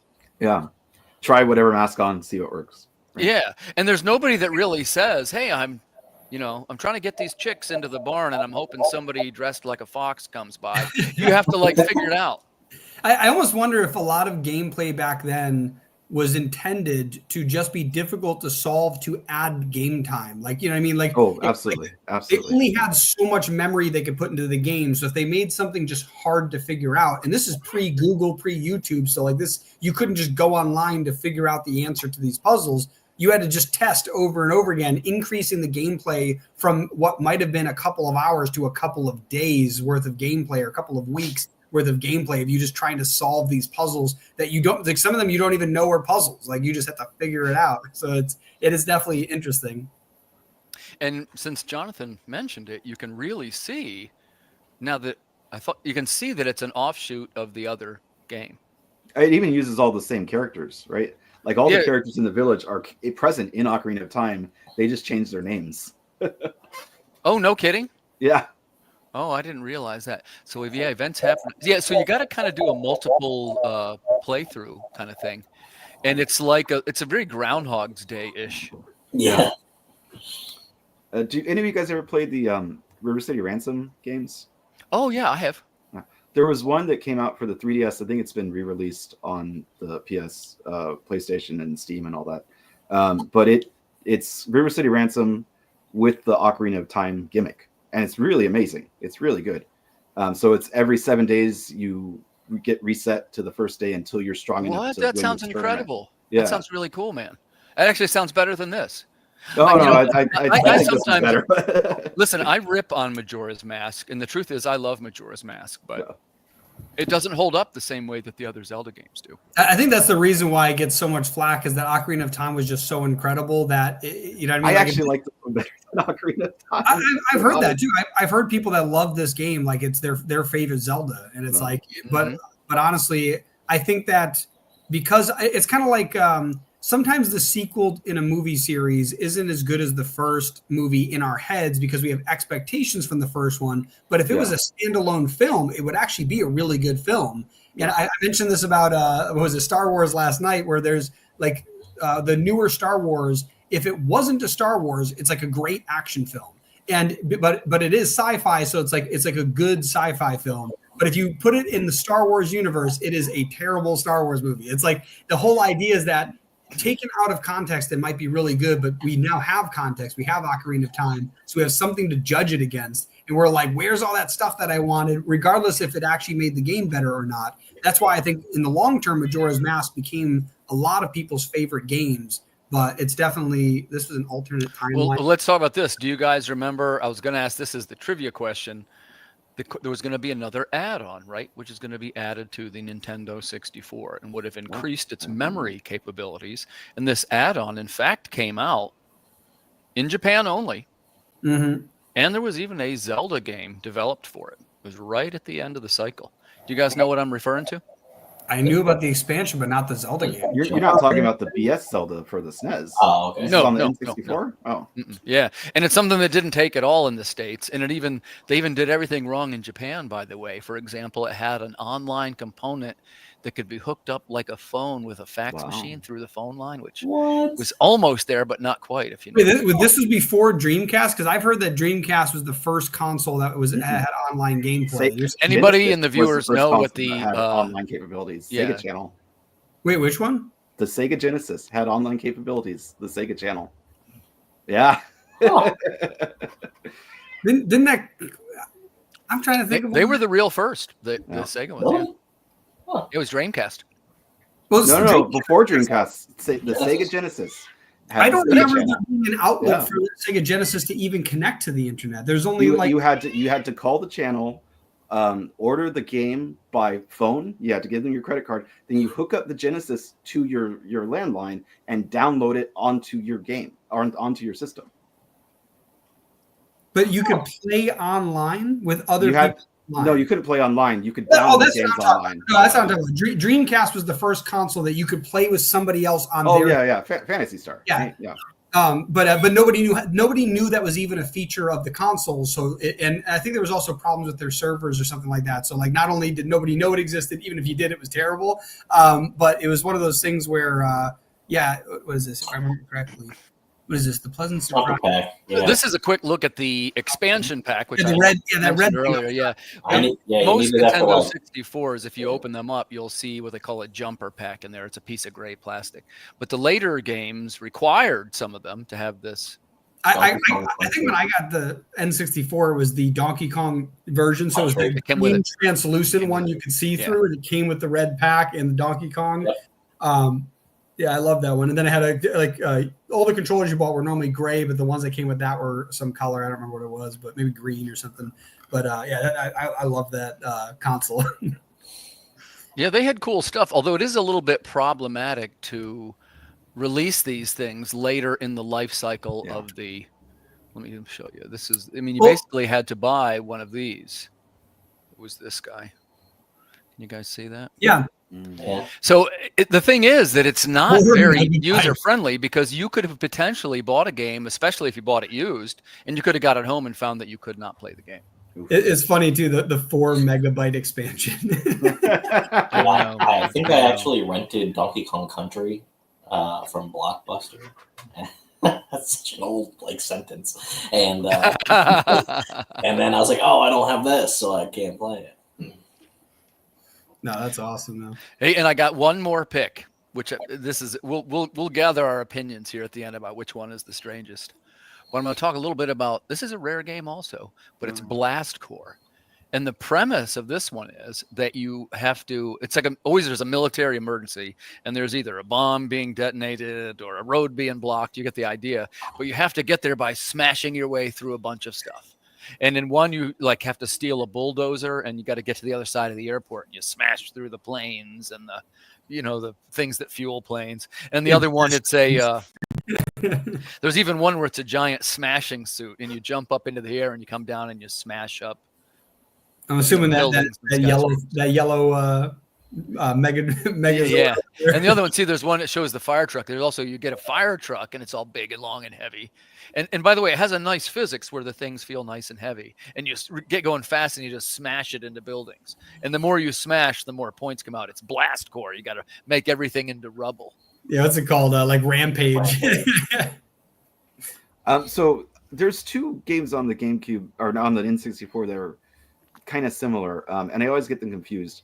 And I know one of them was made by Rare, and one of them was made by Rockstar before they were Rockstar. But I know this is one of those 2. Which one is this? Does anybody know? This is, you might be thinking of either Space Station Silicon Valley. Well, Space Station Silicon Valley was made by early that Rockstar, became Rockstar, because that's the game where you can jump in a car and drive it somewhere. So that's where they came up with that. Oh. And then the second one is Body Harvest. Also, Body Harvest, yeah. That one you can also jump in a car and takeoff somewhere. And by the way, So I love body This armor. is rare, right? Blast Corp? Is this rare? This is rare, yeah. Yeah. And by the way, I think you'd like this one. It's completely mindless. It's all about like smashing buildings, and it goes back to what we were saying, right? Like you have a way, there's a lot of complexity to the controls, but at the end of the day, it's smash, smash, smash, right? So this has to be like the only rare game I've never played. Yeah, I didn't even know this existed. I never heard of this. I don't recognize the artwork. I don't recognize the logo. Nothing. Let me see if I can find. I'll see if I can get a graphic. So have you played Diddy Kong Racing? Since like a lot of people don't know what that is. Probably not. I wasn't a big kart racer. I was more of an F-Zero Wipeout kind of guy. Because Rare did that too, I think. Yeah. Probably. I mean, it's Diddy Kong, I would imagine. Yeah. Yeah, it's fun. I just games like this were so fun though. Like Rampage. There's a game I played. Was it War of the Monsters on PlayStation 2? Oh, I know that game. No. I love that. Like you could pick up like towers and spear the other monsters and stuff with them. And but like Rampage was definitely like I bet it felt the same as this, where you're like just going around eating people and blowing up buildings, and like that's the whole thing, is just like destroying everything. And I still remember like learning like, oh, you can grab onto the sides of the building and you kick the building, or shake the building. There's a bunch of different ways to like, they're like simple commands, but like various complex moves you could do. That's ridiculous.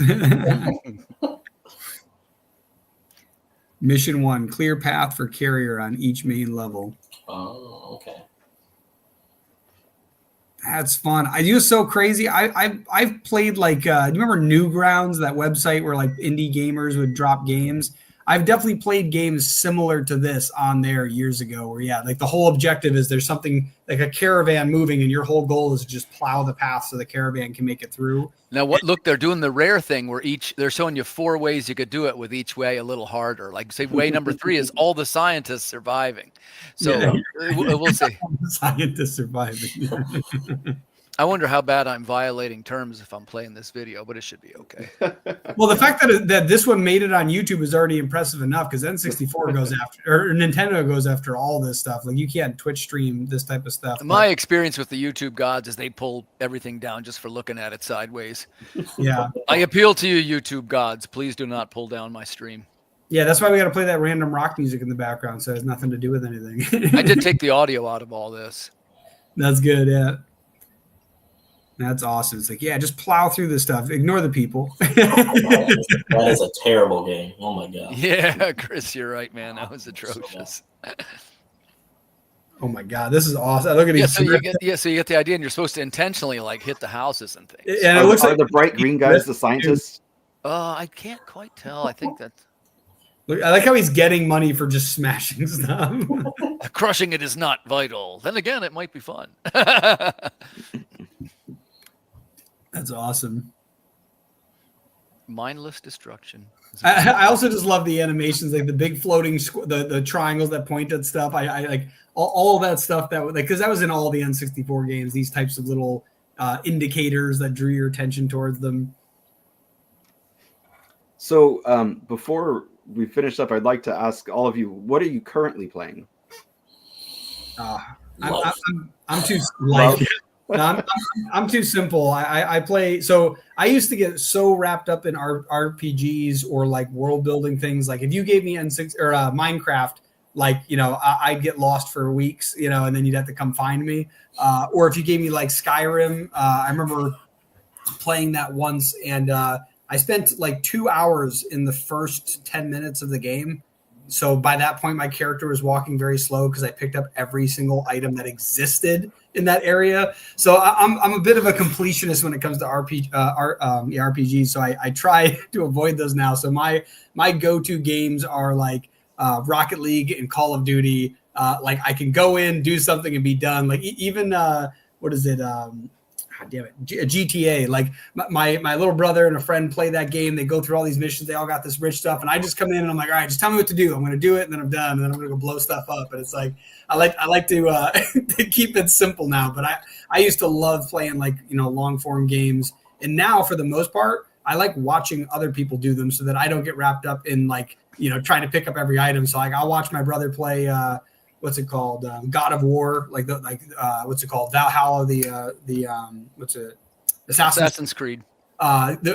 What's the Kingdom Hearts? Like I love those games. Just watching through those. I like playing them, but honestly, I remember laughing because my brother's like, I keep going through the same level. I can't beat this one thing because you just have to button smash enough times to get through it. But no, I'm definitely more of a simpler gamer now, so that I don't eat up my existence playing RPGs. That's the last game I played. Is that Tears of the Kingdom? Oh, that's a pretty new one. Yeah. And what about you, Tim? Right now, I'm an Xbox Game Pass user. So Okay. that's a thing where you pay like a monthly amount, and it's a library of games. So out of that, I have played, Starfield was the big new one. Okay. It's pretty good. Okay. Yeah. Again, that one had some issues too. You probably heard Starfield had issues. I live under a rock when it comes to modern games. They had, I try to be, we're all gamers here. Yeah. I tried Diablo 4. Mhm. Pretty good. I tried, they had a bundle of all the Tomb Raider games that were all like updated and Oh yeah, redone. I saw that. That was really good. Played through all 3 of them. And when I play through the Assassin's Creed games, I got, I think, Egypt on there right now. I got to Yeah, catch up on that series. My last one, I think, was Black Flag. Oh, that's a good one too. The Pirates. That too. Yeah. So the last game I played, or the one I've been playing obsessively right now, is called Return of the Ninja Reborn. It's do you guys know who Tango Project is? Okay, they're amazing. I would recommend everybody go play all their games. They're developers back from the 80s, and they came out of retirement and decided to remake all their old games. So this is the latest one. So it's these guys who have been making games for 20 years. They learned how to code in Unity. They're all like in their 60s, and every single one has just been amazing. Rocky and Pocky, Wild Gun, Return of the Ninja, and I think I said Return of the Ninja earlier, but it's actually Shadow of the Ninja Reborn is the new one. They're just like masterpieces of like old arcadey style video games. That's awesome. That made me think of what's it called? I mentioned Kingdom Heart earlier. I ended up buying some package on PlayStation, I think, like the PlayStation Store, and it had all of the Kingdom Heart games, including like the 2.2s I didn't know existed that were for like NDS, right? Is it Nintendo DS? Yeah, NDS. I was like, was that the right acronym? But yeah, it has like all of those, but on PlayStation. And I was like, wait, what? So like, I ended up grabbing that whole thing, but no, I have not. I definitely have to venture out into other games eventually, but I get too consumed. Well, hey, we didn't get any hits on our trivia question, but I will show you. What was the trivia question? The peripheral that was offered by Nintendo was called the 64DD. What it did, you see, it's like a thing that grafted onto the bottom of it. Oh yeah. That's not a hypothetical thing. It did come out in Japan in '99. There it says. And it was just to expand the memory, or to go. Yeah, online? and it was. Well, it could. Yeah. That part wasn't successful, but it was a way to give it much more memory, because that was the real shortcoming of the N64. Because by this point, by '99, you see what was happening. DVD players are getting ready to be in every house because the Matrix is coming out. And also CDs could store, it's like 300 times more data, right? It's some crazy number like that. It is something like that. It's like it's not even comparable. And that's before you even get into multiple CD games, which there was that too. Dude, it's crazy. Like they ended up getting more memory for their games and like less games with multiplayer. Like that was like a big deal where like it was so exciting. N64, you could play with 4 players at the same time. And then they're like, but PlayStation only has 2. And then eventually it was like, you know what? Let's just get rid of multiplayer games altogether. Like, go play in your own house. Yeah. Yeah. If you think about it, they really miscalculated some of the needs of the market. And some people said they did that with the Wii too, but I disagreed because, the sales numbers are just the I was going to say, the Wii console war, right? The Wii has the highest sales of all of them. Yeah, I was gonna say they had the best of all, like all the things. And I think that the only real like misstep they had was what came right after the Wii that most people Wii U. Yeah, that most people thought was like an attachment to the Wii. Like most people didn't even know that was a different console. Like it's like a huge market did not know that was a new console, and because of that, they really. The last Nintendo console I owned was the Wii U. Yeah, but that's the only one I didn't have. No. I got it for Wonderful 101, but had no interest in the Switch. I was just kind of done with Nintendo after that. Yeah. No, the Switch is. That's what got me back into like Nintendo. The Switch. Oh, that's the only Nintendo console you ever owned? Oh no, okay. And all that other stuff. But no, the Switch was definitely like I don't have it, but both my little brothers have it, and it's definitely really fun to play. Like it brings back a lot of the. I like the Mario parties, those types of games you can play like on the holidays. It's really fun. So. I mean, I still have my GameCube and my N64. I could just plug those in to play Mario Party. Yeah, or Smash Brothers. That's a good one. Yeah. So what do you think, guys, out of the titles that we looked at tonight, if we voted, can we reach a consensus? I'm voting for Majora's Mask. For the weirdest games. What do you think is the single strangest one tonight? Yeah, let's cycle through them again. Maybe it could be Sin and Punishment. Mischief Makers. Yes. Keep cycling through them. I don't all have it in it perfectly. Wow. Some of them I've changed since we've. My vote would go for Mischief Makers just because all the blocks have weird, creepy faces on them. Yeah. And we don't really ever know why in the game. It's like probably similar lore to like what's it called? Like I've heard that all of the bricks in Mario are they're actually the toads turned into bricks. So as Mario's going through smashing them, he's actually like killing off toads. But like there's something like in their lore, like on the back of the block or the box that says something like that. Where like it's in the original manual. That's how you get items. Is they're gifting you items to help you kill, but they're also dying. Yeah, I was going to say, they're gifting you items through emptying their souls. Yeah. But I would probably put the Mischief one, or man, that's a tough one because Majora's Mask. It's like it's iconic, so it doesn't seem strange, but it's definitely pretty strange. Really strange game. I might have to go with Timothy on that and vote Majora's Mask. Or if you had Glover probably would win. Oh yeah, Glover's great. I really like Glover. Oh yeah, for sure, man. Yeah. Absolutely. Dylan doesn't know what Glover is. I don't know what Glover is. Maybe if I saw it, I'd probably be like, oh. It's a platform where you play as a disembodied hand pushing a ball. Yeah. That sounds great There's already. a ball. It goes around. Do you walk like this? Yeah, exactly. That sounds super familiar. I feel like that's where Master Hand came. I was just about to say, like, is that where the Master Hand came from? He's not called Glover in Smash Brothers. But hold on, Chris. I got a Conquer reference. That was one of the ones we didn't even get to. Oh. Hold on, stand by. It was funny, Greg. I think there's like ladies and gentlemen, Conquer's Bad Fur Day. This one has got actually kind of more famous for being sort of dirty mouth and having some fairly offensive scenes. The boss was he's a poo monster that had to be defeated by throwing rolls of toilet paper at him. Definitely a contender for his teeth are made of corn. Go ahead, Dylan. You can take this one. I'm grabbing it. I was just saying his teeth are made of corn. Yeah, like that. It's so funny. There's there's an energy powder called G Fuel that's like the top what's it called? Top contender in their market for like powdered energy drinks. And I think it was April Fool's, maybe like 2 years ago, they released a poo flavored one for Conquer's Bad Fur Day because they do a lot of what's it called, like collaboration. So they have like, you know, Dragon Ball Z, Sonic the Hedgehog, One Piece, what's it called, Mortal Kombat. They have like what's it called, Ghostface Killer, you know, a bunch of these crossovers. But one of the weirdest ones they ever released was the poo flavored one, and I think it was like hints of corn was the joke. This game was weird. I this is one of those ones. I think my friend owned this, and I watched him play it, and I was just like, "What the hell am I watching?" Like, multiplayer is really good on that, like the split screen. You know, but, I never played the multiplayer on this one.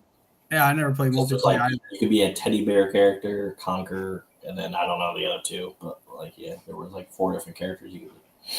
So again, my conflicting complex relationship with Rare pops up. I do not like this game at all. No. Even as a kid, I did not find it funny. I just thought it was kind of juvenile. And I think once you take the humor out of it, there's not a lot there, right? Like in terms of gameplay. Yeah. So it was just nothing for me for this game. Like I just do not like this game at all. The beginning of it is game. The beginning of it is like Saving Private Ryan. The beginning of it is like 8 minutes of cutscenes and then like 15 minutes of forced tutorials. It drives me nuts. Yeah.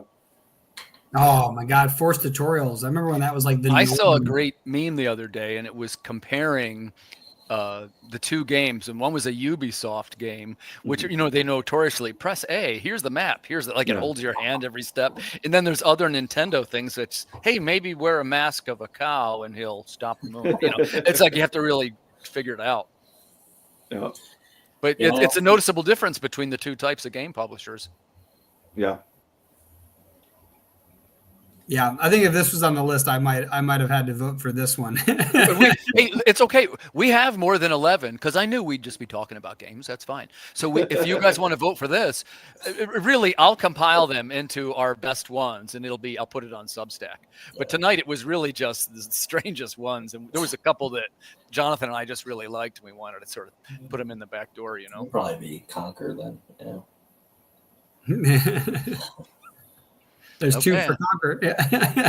I could easily be talked into Conquer. My thing is, I remind myself, because, I got to try and be an unbiased judge, right? Well, the truth is, I didn't like Conquer too much, and it's because of what Jonathan said. By the time that game came out, Rare was starting to get a little bit, repetitive, and they were already starting to lose that edge. So, honestly, I didn't like the gameplay of it. Now, I get it that the songs were funny. And I get it that it was really great art design. And I get it that there's these hilarious bosses. So I get all that. But I kind of like the gameplay better. Like, I thought Blast Corps was a more fun game. Blast Corps does look more fun to me than Conquer. Oh, here's the thing, though. But I said I'd be an unbiased judge. And we did say the strangest ones. Majora's Mask is pretty strange. I don't know, a giant poo boss that you got to throw toilet paper at. I think you could probably get me to vote for Conquer. That has corn kernels for teeth. Yeah, that's right. He did, didn't he? Let me get it up on the screen. Yeah. What the heck, man? I am the great mighty Pooh, and there's like a funny song that goes with it. Yeah. Yeah, and when you left a minute ago, I was explaining there's a powdered energy drink that I drink all the time called G Fuel, but they had they had a temporary. They bring it back like April Fool sometimes, and it was a poo flavored G Fuel, and it was the mighty Pooh. Like it was from Conker's Bad Fur Day. It's ridiculous. Yeah, I didn't love the gameplay too much of that one though, and by the end of the life cycle of, and this is what I was hoping to put into this conversation. I'll get a graphic while I'm talking. The end of the N64 life cycle was the beginning of what we now call the PS1. Sometimes people say the PSX. I say PS1. But the game that was just coming out was Resident Evil. And what I wanted to ask you guys first, did you play Resident Evil 1? Oh, of course. And yeah. I want to see kind of what your impressions of it were, because I can remember I didn't have a PS1, and I went to Blockbuster and I rented one, and I rented that and the game. And the first one was, you remember the memorable scene, there's like a dog that smashes through some windows or something and attacks the dude. And there's another scene where it's the zombie eating the person's neck. And I was just like, whoa, this is a different kind of game, right? So tell us a little bit about that. Start with Dylan. It's funny, actually, because I remember playing a little bit on the PlayStation, but I don't think I owned it. I think it was a friend of mine that owned it. But I just remember that when arcades started coming back again, because arcades were kind of like they weren't really around when I was a kid, but then they started coming back. Like where'd Greg go? But yeah, they weren't really that big of a thing. And he's going someplace. That's why he's hiding himself. They weren't really that big of a thing. So it was super interesting when when this like came out for like arcade games as well, and I played those a lot more. So yeah, this first rendition of it on PlayStation was, yeah, It was definitely like you can see like from the image too. It's like that blood and gore was crazy. Like that's which is funny. It's funny like looking at it now where it's like that's not even close to what we have now for like the intensity of graphics in games. How did this scare me as a kid, right? Yeah. Well, it's kind of like Silent Hill. Nice. It's kind of like Slenderman. Did you ever see? There's like an old, I think it was like a PC game called Slenderman. You know what Slenderman is? I know when you say Slenderman, I know the cryptid paranormal killer guy, but I didn't know there was a game called that. Also, welcome Jessica. Thanks for joining us. Hi, Jessica Mason. I'm going to be asking her sci-fi questions in just a couple of minutes. Right now, we're taking a look at Silent Hill, the PS1 game recommended by Chris Hall. One quick trivia fact: remember, the streets are named after horror writers on Silent Hill. There's Matheson Street, King Street. They're all named after horror writers. Do you know this one, Jonathan? I love. Oh no, go ahead. Here, Jessica. We'll go in a circle. Okay. I love Silent Hill, but I just wanted to go back to Resident Evil for a second. It's because that's my favorite game director, Shinji Mikami, and then my second favorite game director, Hideki Kamiya, directed Resident Evil 2. Right. Mm. And since we were talking about the N64, I don't think Resident Evil 1 came out on the N64, but Resident Evil 2 did. 2 did, 1 didn't. Yeah. And it's kind of a minor miracle that they got that on the N64. It's an inferior version, but that they got it to run at all is astounding. They did so many like tricks, like they almost built the levels like those Russian dolls, like they stack on top of each other, and then they just like make parts of the level invisible. And that's how they were able to fit all the environments on the disc. And it's really genius. And it's a shame that all that work went into making the inferior version of the game, but it's still like just a technical marvel. That's like back when they every time a game came out, you were wondering if it was going to be on all the consoles because they had to make it differently for all the consoles because they all had different capacities. Now they all have the same capacity, and it's more like who gets the licensing rights to these games. So it is very interesting, that N64 games were coming out while PlayStation was around because the amount of... There was also the issue of the audio files, which are difficult to compress onto a cartridge. Yes. Jessica, are you a Silent Hill person? I love Silent Hill. I'm a Resident Evil fan. Which do you like better, Resident Evil or Silent Hill? Well, Resident Evil probably, but Silent Hill scared me more. So I think you and Chris are right. I think that Silent Hill is the scarier of the two games. And I think that if you were to say, like Resident Evil, I guess, had more action, but Silent Hill was mostly like exploring, right? I also think Resident Evil is more nostalgia for me because it was it was the first time I bought my own console with my own money, and I bought that game, and I went and bought the PlayStation specifically to play Resident Evil. So I have this very good warm memory with that game. Whereas Silent Hill is much scarier and creepier to go through. Yeah, for sure. I get about half wigged out myself. Like sometimes if I'm playing a game, it'll be late at night and everybody's in bed and I'm by myself, which is the worst time to do it, right? Like it's going to start freaking you out. No, that's the best time. Is it? Okay, Dylan, you can answer this question. So if you're getting ready to play a horror game, how do you do it? So did anyone here play Gears of War? Sure. I loved that game. The first time I ever played it, I'm pretty sure it was the first. I can't remember if it was the first or second. I'm almost positive it was the first one. Me and my little brother ended up playing that at night. It was like 2 or 4 o'clock in the morning during like the winter, so it was dark out. And I remember playing that game because I think my older brother played it first. And he goes, "Dude, you got to play it at night, dark. Like make sure everyone's asleep." So we did. Like we played it at night. It's dark. Everyone's asleep. And I still remember like those scenes where, it was my cousin I played with. That's who it was. Because what happened was there's this scene where you're walking into a room and it's slowly cut into a cutscene. It was a really good transition. And out of nowhere, your guys are turned around and this giant berserker comes busting through a wall. It's that muscle bound thing that has no eyes and bullets just bounce off and you have to use the hammer of dawn to kill it. And I remember this thing comes through the room and you're like, what the hell's going on? And it runs over, knocks my cousin down. I'm like, oh, I'm coming. I'm going to come pick you up. And it's the first time in the game where this character just stops. He sniffs around. He looks at you on the ground, even though he can't see you, but he knows you're there. It just explodes his head. I'm like, oh shit. I'm like, gosh, no. I remember like getting so into those games. And I love playing like horror games at night. That's why I like VR. Like I don't know how many of you guys have played with VR games, but no, I don't like VR. I'm not a huge VR guy. A lot of them give me headaches just because of the frame rate, and it's so close to your eyes.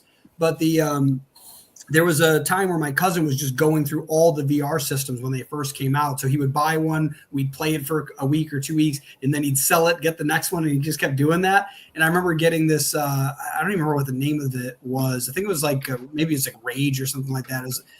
It was one of these, it was a horror game though that was in VR, and like you could play in the middle of the day because the VR goggles completely blocked out all light. And now you're in this like chaos. So it's like when it comes to playing horror games, I definitely say play them at night. Like that's the whole reason, is to be scared. I don't know, man. Adrenaline going, like that's what you want. Like if not, like you just play an adventure game. There's no reason to play a scary game if it doesn't get you. Depending on the game, I would get more scared from like a Silent Hill than I would from a scary movie. Jonathan, did we hear from you? Do you got a favorite horror game? Oh, me? Favorite. Actually, I did really love the original Resident Evils and the original Silent Hills, but just like with RPGs, I have a really hard time going back to them. It's just too slow paced for me. So these days I would be more likely to play something like Resident Evil 4 through 6 than I would to go replay the original Resident Evils. So I'm gonna just say Resident Evil 4, even though I think it's more of an action game. But that's the one that's in like the village in Europe, right? And don't play the remake. Nobody played the remake. I played it on GameCube. Play the original games. Don't play remakes. This remake culture is ridiculous. Yeah. Do any of you guys play Fatal Frame? Oh yeah. Oh yeah, I love Fatal Frame. Yeah, I love that one. My daughter just introduced. Well, it's not she didn't introduce me to it, but we've been playing together, and we're on the final. We have the final little chapter of the Mittens, right? We're at one of the. I know the first one. It's you take ghost photos, right? It's when you're on the mountain. Yeah, you take the ghost photos, and you're on the mountain with the maidens in the water. It's like super creepy. Yeah. The first one was really good. Did you play Siren too? I haven't played Siren. That's a really good one. If you like those type of games, Siren's a lot like that. Okay. Yeah, Chris mentioned too, that's another kind of neat thing that came from Silent Hill. Now at conventions, you pretty routinely see a pyramid head. Yeah, I saw one at the last one. Right? Yeah, or if not, then one of the nurses with her head on backwards or whatever that's supposed to be. She's like the bloody nurse from Silent Hill 1. Yeah. Mm-hmm. Oh, that's another thing. Nobody played the remake of Silent Hill 2. Play the original Silent Hill 2. Why do you say that? It's pointless. Like why remake those games are already really good. They don't need to be remade. Like we should appreciate them in the context they were created in. Right? Okay. You know what? That's a pretty good point. I was saying the other day to a comic creator friend of mine she was very concerned about going back and having some earlier pages recolored, which I admit I have that all the time myself. Yeah. And I said, I don't know, because you think about, Action Comics #1 from 1938 or whatever, and like what a simple book with so many flaws and really so crudely illustrated. Yeah. And of course it became Action 1, which kind of suggests that just leave the mistakes on there and let an artistic work find its own way. Do you guys want to talk about that one? Let's answer that question. Jessica, what do you say? Would you ever go back and recolor and redo an earlier book, or would you let the art stand by itself? I think it depends on how many people have read that earlier book. Like if it had a really small audience and there was something that always really bothered me, I would change it if I released it to a larger audience. If a ton of people had already seen it, I would probably leave it in, depending on how bad that mistake had bothered me throughout the years. I mean, it would really depend on how much it was under my skin. I don't have a philosophy on that. I do understand though that like fans of the original thing, sometimes get upset when you change things, but I wouldn't remake a series. Like I wouldn't do that. Like if I re-release something, I might add something to it. But yeah. I'm with you. I got a book with a typo in it back there and it bugs me. Hey, Greg, how about you? Would you ever recolor or maybe like redo a page on a book that had some minor... Not recolor, because our colorist is amazing and he's perfect. But we have remastered like comics. So yeah. Nice. Well, who didn't we hear from? We got time to answer one more. Dylan, would you recolor or redo one of the pages if it had just some minor error? So it depends on if it was a minor error, no, I definitely would leave that because that's a fun Easter egg for the future. Like, for example, in Dragon Ball Z, there's a famous line where Vegeta's like, his power level's over 9,000, but it was actually a mistype from the original manga, which was 8,000. And I love that, like, if you're a real fan, you know that. And it's like, I think that it's really cool to have stuff that is a mistake. It's a mistake, but it's only one small thing, and to leave it there. Now, we've had comics where we've had like really like a bad mistake carried throughout. I'd rather fix those. What to use a bad mistake? Like let's say characters who you cannot even tell are the same characters on sequential pages. You know what I mean? Things like that, where like if the error is confusing to the story, I would redo it. If it's just a small error, like, oh, he's supposed to be driving a blue car, but in this one page, it's a purple car. Or, something weird, like the street that he lives on, we accidentally said the wrong name. Like in the original Hulk comics, I think the first Hulk was like gray, and there was like a misprint that was green or something like that. Like that's how they changed the color. Or like at one point it was Bobby Banner because he accidentally forgot the name Bruce Banner. Like little mistakes like that, I think are fine because they don't make you like lose the story, because that's just a minor error. But if it's such a large error where you're like, who the heck is this guy? And it's your main character and he doesn't look the same, that's something worth revisiting and fixing, so that when somebody new comes to look at it, they actually can understand what they're watching. And it's not only the people that know the secret behind it. Nice. Okay, good answer.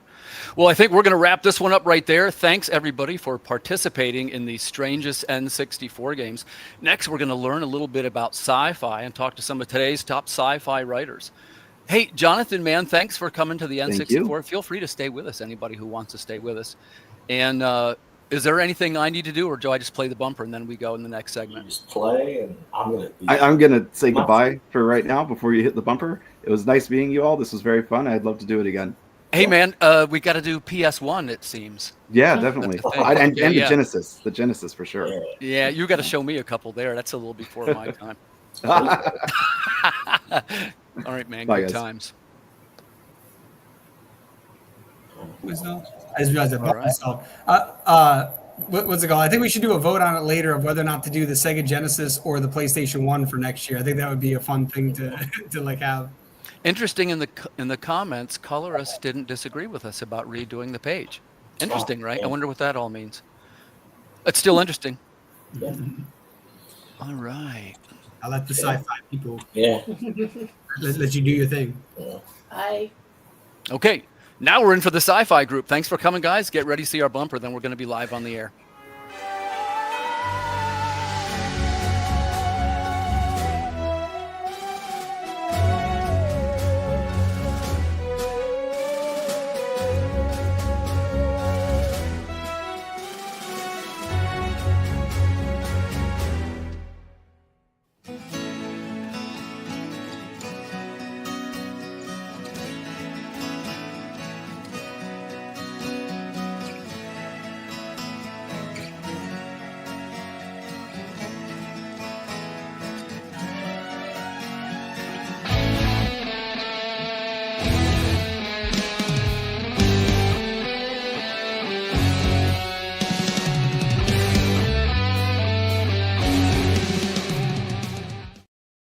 Hey, thanks for coming, everybody. I can't wait for this panel. This is going to be terrific. We're going to take about an hour, and we're going to talk to some of today's top sci-fi writers, and we're going to learn a little bit about world building. Before we get started, let's take a quick spin around the room, and we'll introduce ourselves. And also, if you could mention what you're mostly known for. Start with you, Jessica. I'm Jessica Mason. I'm a writer. I also own Wicked Tree Press. I'm probably most known for Mary Shelley's School for Monsters graphic novel series. However, I'm probably going to talk a little bit more about Plastic Girl, my YA dystopian trilogy set in Climate Apocalypse. So, yeah. Great. Hey, I'm so glad you're here, Jessica. Well, thanks for having me. I'm glad to be here. Yeah, it's going to be fun. My next new pal, Sarah Landauer. Sarah, welcome to the show. Hi, I'm Sarah. I'm a co-founder of Wasteland Comics and head writer of Glitch, which is a post-apocalyptic solarpunk adventure. Happy to be here. Yeah, thanks for coming, really. I'm excited to hear more about it. Sean, with his new title. Impressing all of us. Recon and the little one. Tell us who you are, Sean. Yep. So my name's Sean Wood. I have been a writer for roughly 2 years now, and I'm known for The Fog Within, issues 1 through 3 so far, and I'm starting a new series called Recon and the Little One. Recon and the Little One is a robot versus zombies, basically, tasked with saving the last girl on Earth. I love robots and zombies, Sean. Oh, yeah. Who doesn't? So I'm looking forward to that. So, hey, what we're going to do tonight, we got a little bit of a world building workshop. So I'm going to ask you a couple of quick questions about your brand, and you can tell us how you sort of made it. So, Jessica, I'm going to start with you. The first thing we talk about is rules of lore. Like, how did you make the setting?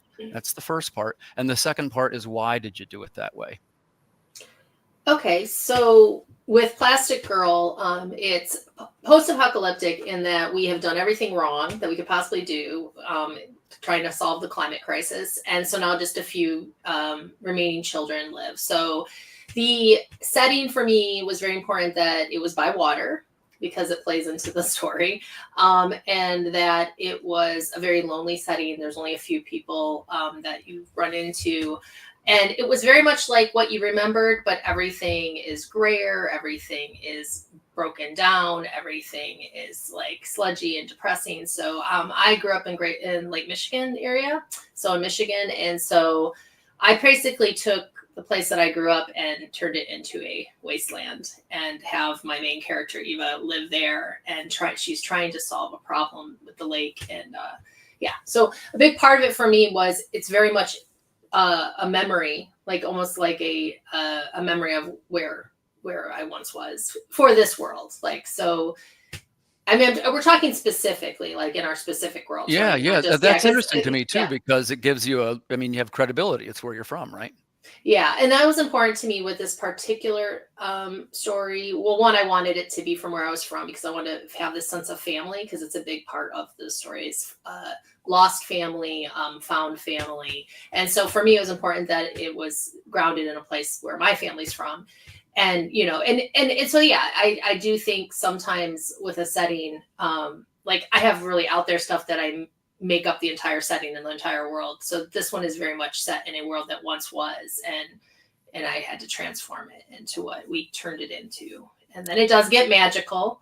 So we'll get into, so that comes into the lore. So once I introduce, like, I do think for me, the setting is part of a character because this new species that my main character interacts with is kind of born out of our garbage, born out of the environment. So it is actually the setting is one of the characters and becomes kind of, so it's very important to, cool. I had to establish those rules for what those things could do, and we can get more into it. I'm not going to go on. Yeah, and characters number 2. Yeah, hold on. Yeah. So, but yeah, I'm interested in that, and I also like, hey, the great writers coming out of Michigan, right? You got Jessica Mason. There's Peter Welmerink is from there. Tom Hutchison is from Michigan. There's a lot of great writers, back in the day too. Yeah. So yeah. And Peter does the he does like the Michigan locations too for his. It's like a post-apocalyptic military. Yeah. Well, that's a good place to do post-apocalyptic. Yeah. So it must be something in the water. Must be something. In the water. We are always thinking about the apocalypse in Michigan. Yeah. Well, aren't we all? Right? Yeah. And that's why. So I want to hear more about Glitch too, right? This is what I'm just learning about. So Sarah, tell us a little bit about your rules of lore. How did you make the setting, and why did you make it that way? So when it comes to my setting, which is literally, we just called it the Wasteland, very original, but we like it. Classic. We based it. I grew up traveling to a bunch of different like national parks, national monuments, national like all these things to like see the like beauty of the country that we live in. And I was always very, very taken by desert landscapes. I felt like they were underappreciated when it comes to like what beautiful landscapes can be, because people just think like, oh, brown and it's like plain and ugly. And I'm like, there's so many color palettes in a desert if you know where to look. Death Valley is one of my absolute favorite national parks to visit, even though it is miserable to be there with how hot it is. So the Wasteland actually takes place like in a post-apocalyptic future set in Death Valley as one of the last bastions of life left to kind of provide that juxtaposition, where the rest of the world has lost pretty much all life. I like and it. I think that's a Mhm. great idea. And I wanted to quick ask you too. You always, I don't say always, but you use the term solar punk, which is, Yeah. can you tell us specifically what you mean by that genre? So solar punk is actually, I learned about it fairly recently when it comes to creating Glitch. When we were first working on it, we were like using the term cyberpunk, but it didn't really fit, but we didn't know what else to really say. And Right. then we learned about solar punk, which is similar to cyberpunk or steampunk, but focuses on renewable energy. So lots of solar power, wind power. There's a lot of emphasis on community and more optimism with the future. Right. It's the one that has Um, hope in it. yeah, it tends to Yeah. be Yeah. more Cool. utopian Yeah. than like dystopian. Yeah, So that's we kind of liked neat. the juxtaposition of that with post-apocalypse to kind of give the post-apocalypse some light and hope. How interesting. Yeah, I like that a lot. Thanks for explaining it. Mm-hmm. So, Sean, hey man, I was excited to see the new title. I'm a fan of The Fog Within. Thank you. We share an artist, as a matter of fact. Give him a shout Yep. out. David Dion, Oh yeah, he's the awesome. fine Brazilian crew. They're the best. So one thing I want to ask you is your rules of lore. Like, how does the world work in the recon world? But also slip in there why you felt it was time to start a new title. Well, so started the new title. Really, I was talking to another creator, and he said, "Hey, you need to do something else too. You need to try to spread your wings and see if you can do something else." It was just a small push, and I thought about it, and I actually started writing this and did the whole thing since August. Actually, when I was doing the campaign for number 3 of The Fog Within, and I just couldn't stop thinking about it, and I just said, "Hey, why not? Let's see what I can do." So recon is in a different world than The Fog Within. Oh yeah, totally separate. So the rules really came from I wanted to do almost everything opposite that I'm doing in The Fog Within. I didn't want to pigeonhole myself in doing the same thing, just a different story. So with The Fog Within, I have it is one city. There's a nuclear event, so there's a lot of desert, kind of destroyed area, and then there's also the destroyed city. Whereas this is really just a city. It's kind of like a futuristic Atlanta. I was thinking of like The Walking Dead, but futuristic from the beginning of the show in the comic. So really, there's not a whole lot of landscape, but the zombies though is where I really did the lore. I didn't want to do just a standard zombie. Are they fast zombies? Like, are they? There's two kinds of zombies, right? There's traditional zombies, which are kind of slow-witted. They move slow, and there's like your 28-day zombies. They're practically driving motorcycles around. Which one do you have? So there's slower zombies, but they definitely like hordes more than the okay, cool. That sounds good. So that's where I've gone with that. But the zombies actually came from our food, from trying to scientifically change our food, growth hormones and whatnot. And it eventually turned the humans to zombies. Started to get built and bigger, and humans decided they couldn't fight them anymore. So they built these robots to fight the war for them, basically. Eventually, all of the humans pretty much died, and the robots didn't have any purpose anymore. So they're just rusting, and they're like Recon starts out on the first page. He's basically slumped on a wall, and he's just slowly rusting away over the years. And he's talking about how it happened. And then there's a girl scream. So all the humans are supposed to be dead, but all of a sudden he hears a girl, and now he has purpose. So he goes into saving her and trying to figure out what's going on with her. Why is she there? How'd she get there? And things like that. So that's very cool, Sean. Thank you. What is there? Is this a one shot? How many issues is it? So it's going to be different one shots in the same universe. So it's going to be the same characters, but you can pick it up from issue 1 through 3. It'll be different points in the story that'll explain what you need to know right away. And then the 4th issue is going to be a compilation of all of it. So the 4th one won't be a one shot, but the first 3 will, is the idea. Nice. Got to keep those trades cooking, man. Yeah, trying. So let's talk a little bit about character creation, right? And by the way, if any links you want to drop me, I can display them if you send them to me in the private chat. There's a little button there on the right-hand side you can send me, if you like. So there's lots of different ways to create characters, and I'm never sure of the right way. Like the easy way to say, hey, well, they have really far out kind of sci-fi characteristics. And the other approach is, well, no, they're actually really simple, and even the way they speak is simple, and it's the situation that makes it so dramatic. So I'm going to ask you how you did it. Jessica, I'm going to start with you. When you're making your characters, first of all, what is your first step in making them? And the second thing is, do they have extreme sci-fi characteristics, or are they sort of more realistic? Like, how is it in Plastic Girl? Well, with Plastic Girl, I start with a character, Eva, and she's 12 in the beginning. And then I do a little novella, and she's 16 for the rest of the series. But for me, it was very important that she had to be very scientifically minded. She was an orphan. She had to be very scientifically minded, and she had to be very artistically minded, because those two things come into the story. And, you know, her parents taught her to kind of approach the world like as a scientist, but also as an artist. So she and all these life lessons from her parents are almost play like kind of her religion, like in a weird way in her head, like, because it's a book and not a graphic novel. So she thinks about the lessons that they taught her in that way, and it comes across more like her Bible verses or whatever like that. And those two traits are very important, because when she goes out on the lake every day, she cleans her area, she tries to make it as nice as possible, and she goes out on her lake every day trying to find some kind of solution to this wasting, like the world just wasting away and everyone dying. And that drive brings her to find this species, and it's kind of born out of something that's alive, like a marine worm, but also out of plastic or garbage, and that combination. And when she starts to interact with it, she's able to transform it into other life. And it seems like she might be losing her mind. But there has to be like a scientist in there and an artist in there, because she puts the pieces together. Like she can meld these worms into other creatures. And when there's a lot to it, I'm not going to, it's kind of a little complicated, but I like the depth of it.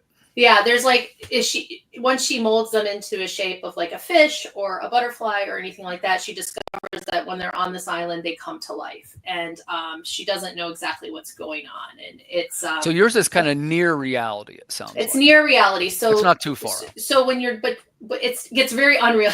So it's like I have these very scientific creatures that have a symbiotic relationship, maybe parasitic relationships with humans. So that part gets very sci-fi and weird, especially when they start to transform through the books. But in everything else in the setting is very of our world. So it is a kind of like The Thing, you know, it's not like The Thing, but like kind of like The Thing transforming humans from within. And it's like, is this, and so a lot of the mystery is this an alien species? Is this something we created through bioengineering? Why is it why is there a relationship between her and this creature? It doesn't make any sense. And why is it working? You know, and is it so it's very bizarre. This is probably one of my most bizarre things I've ever written, but I love it. But yeah, so a big part of that character, that main character, is that she's driven by loneliness, but also like the need to understand her surroundings, and also the need to create. And so that kind of drives her through the whole story.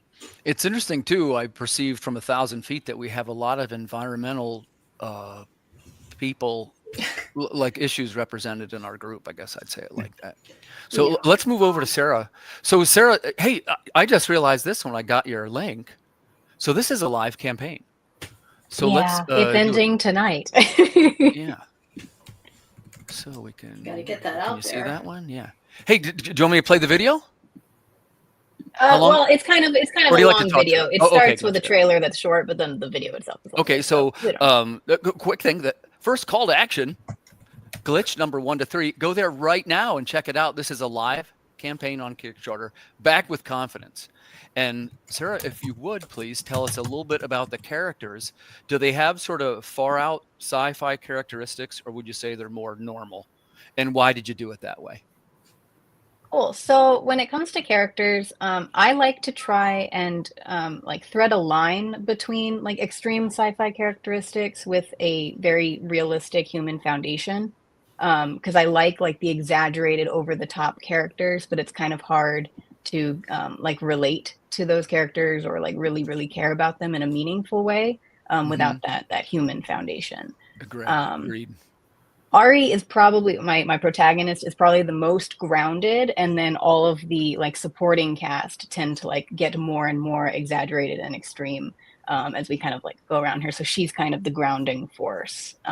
She's a tinkerer. She's very much like individual, like on her own in the beginning, and her whole kind of like character arc and growth is learning to like embrace others. Learn to help others, not just herself, and accept help from others instead of trying to do things just on her own, to kind of go into, again, that solar punk theme of community. Yeah, it's cool.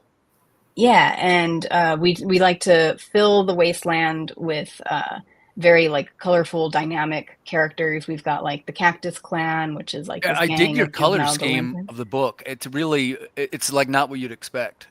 Yeah, that was a major thing. Me and my artist, Alston Novak, really wanted to emphasize, particularly with the post-apocalyptic genre, is make it bright and colorful to help it stand out. I spent a lot of time working on a show that talked about The Walking Dead, so I'm very much used to like that level of post-apocalyptic and the dark and the gritty. And I was like, I'm tired of that. Yeah, it's fine. It's fine. It's great, but there's a lot of that, and I want something bright and colorful. Well, and it's a way to make it really new. Yeah, really. I'm a big fan of Glitch. Yeah, actually, Jessica, when I saw this, when I saw Sarah's work, I was like, you know who would like this? Jessica would. I thought. I first read Plastic Girl from Jessica. I found her at a convention like years ago, and fell in love. So I was excited when I found Jessica here. I started fangirling. Yeah, I was excited to be on this with Sarah. I haven't met Sean before, so this is cool to meet you too. But yeah. Yeah, and we'll talk about we'll try and do a little bit each one. You know, we talked about color too. Sean, I want to return this one to you, right? We talked about Recon and the little one. She has kind of a cool thing where her hair is the focal point of the color on the covers. Like it's like a radial thing, right? And you said that wasn't really intentional, but it looks cool. I'm gonna see if I can find an image. Keep talking. Yeah, it's on the preview page or the pre-launch. But yeah, so one thing we did do with her hair though on purpose, not the cover necessarily, was she has a flower in her hair, just to say that she's. So the zombies come from nature, and it's being harmed and destroyed and everything from the food. So she has the only flower that you'll see, and she's the only human. So it's kind of a beautiful point. And it was on purpose by actually the artist, Dave Schwartz, thought of that. I just thought it was cool. Little small tidbit. Yeah. And now I'm going to ask you a tone question. So it says it's a little bit of a horror comic, but what's your age group? Yes, I'd say teen. My son, he's 9, and I didn't think he'd be able to look at the pages, but we've done enough horror, but it's borderline. There's no cursing in it or anything. The robot, he's very quirky, so there's a lot of funny moments. He's definitely got a human side to him. Let's dial back to would you say the characters are more far out in sci-fi or sort of like near reality? So of course it's a robot, so it's far out in that aspect, but it is very human-like. And then the girl, the little one, she's very scared. She's alone. So it definitely has a lot of human characteristics on that side. She's 6 years old. So think of being a 6-year-old girl by herself, just surrounded by zombies, not knowing how she's going to survive. So. And sometimes the reality is the better approach. I sense it might be in that case. Sarah said it better than I did, which is it's the reality of the human behavior is more easy to follow. Or maybe that was Jessica said that. Well, I don't know. I just followed this project. This gives me that a really wild robot vibe, but in a zombie world, which is really cool. So I'm excited for it. It looks cool. Yeah, I've got a lot of good reviews so far. People seeing things and a lot of comments. I've been really pleased. I've only had it out on pre-launch for 2 weeks, and really none of the previous campaigns that I've done has followed it yet because I haven't really put a lot on Kickstarter yet. But yeah, it's been a lot of fun. And really the idea first came from just my daughter. She's 4 years old. Is that actually looks almost exactly like her, and the little bunny is her baby. Oh, nice. So just the fear of her growing up in this crazy world and how I want to protect her, me and my son, and the quirkiness of the robot is definitely my son to a T. I mean, he gets a kick out of all the stuff he's seen so far, and it's definitely my son. So that's a great motivation. Yeah. So let's hear a variation of that around the room. So Jessica, let's go to you. When you create the characters, are they a little bit based on anybody? Well, so for Plastic Girl, it was only supposed to be a short story that I wrote for my daughters. So this is it. And it was never supposed to be a trilogy. So I actually named the characters after my daughters, which I never do because I was like, oh, it's just this one short story I'm doing. And so it's Eva and Iris, which are my daughters' names, Eva and Iris. And they are definitely inspired by them. That became more complicated when it became a trilogy, though. So then I branch off into not being as much of them, but the very Eva's always been very like a scientific approach to the world, and Iris is like a little bit of a chaos agent, and I embrace both of those things and love it. So yeah, and in general, the whole, I think we probably all sound alike when it comes to because we're all obviously care about the environment and what's going on. This series very much came out of my fears around the climate crisis and, having to see hope for them, even if we did everything wrong. So that's why I started at the end, because I was like, all right, because I do like solar punk. I have a hard time writing solar punk. I try. And is like, if we get to the end of it all, what will be the next step? What will be our hope for our children? Because they're at some point going to be dealing with it without us. And so this was my way of kind of trying to find a way forward for them. Yeah. For me, more than them probably, but creatively. So yes, I'm in this particular series, I'm very inspired by my daughters. And one thing to add on to that is for Plastic Girl, what would you say is the recommended age? It's YA. I say the novella you can read if you're 10 15. or older. 10. Well, this is 10 or older, but the series I would say 15 or older. I would wait because it's not. There's no sex, or I mean there is, but it's like so you wouldn't even realize it. But the themes are very heavy, and so like right, heavy themes. Sure. Yeah. So after the first book, I would like some advanced 12-year-old would read the first book, but then I would say wait to get into it. It's just dark. Yeah. Fair enough. Sarah, let's move over to you. First, are the characters, start at the beginning. When you make the characters, are they like based on anyone? Do people have their personalities woven in there? And number two, what do you say is your target age group? So when it comes to creating characters, I tend to feel more like I'm meeting the characters rather than creating them. I sometimes feel crazy. If there's influences with people I actually know, they're probably like subconscious. But I have a very hard time purposefully like writing characters based off of people that I know. Like I'm like not thinking of reality and everything when I'm doing that. But I have heard people when they read it just be like, oh, I see like little traits of so-and-so in here. And I'm like, that probably slipped through. I didn't intend for it to happen. So yeah, I don't really do that unless unintentionally. And I would say my target audience, I would say Glitch is like appropriate for like middle grade readers and up. There's nothing particularly like inappropriate for younger readers, but we do worry about just like comprehension and like reading levels and stuff. But like we keep violence to like cartoon violence. There are heavier themes, but both me and my artist are big fans of like Avatar: The Last Airbender. And that was a Y7 show that handled themes like genocide and stuff. Yeah, so it's like there's ways to put the heavy themes in that are still digestible for younger readers. But we think like middle grade and young adult tends to be our sweet spot. Yeah. All right, cool. Good answer too about meeting the characters rather than making them. I like that a lot. I sometimes get that feeling too. So Sean, you mentioned yours is a little bit based on your daughter too. So for Recon, well, actually, you know what? Doing both, because The Fog Within is there profanity in that book? There's not, is there? Nope. No. So that could be relatively. It's not all ages. Yeah, especially the third issue and on. But a lot of guns. Yeah, a lot of guns. That's my thing. Is everybody's got guns. Yeah. There's no. I don't have any profanity or any sex, but they all are packing. Yeah. But yeah, so that's what, like I was saying earlier, how I want to do the opposite with this book. So with the Fog Within, it's a family dynamic, and the rebels, it's the family that they chose, not the family they were born with, and they it's not based on any real people, but it's sort of like the dynamic of the Ninja Turtles is what I think of a lot of times. Okay, sure, yeah. Like Alpha, he's the headstrong guy that's always angry. So Raphael, Donatello is like my character Zeta. He's the tech guy, and stuff like that, and so forth.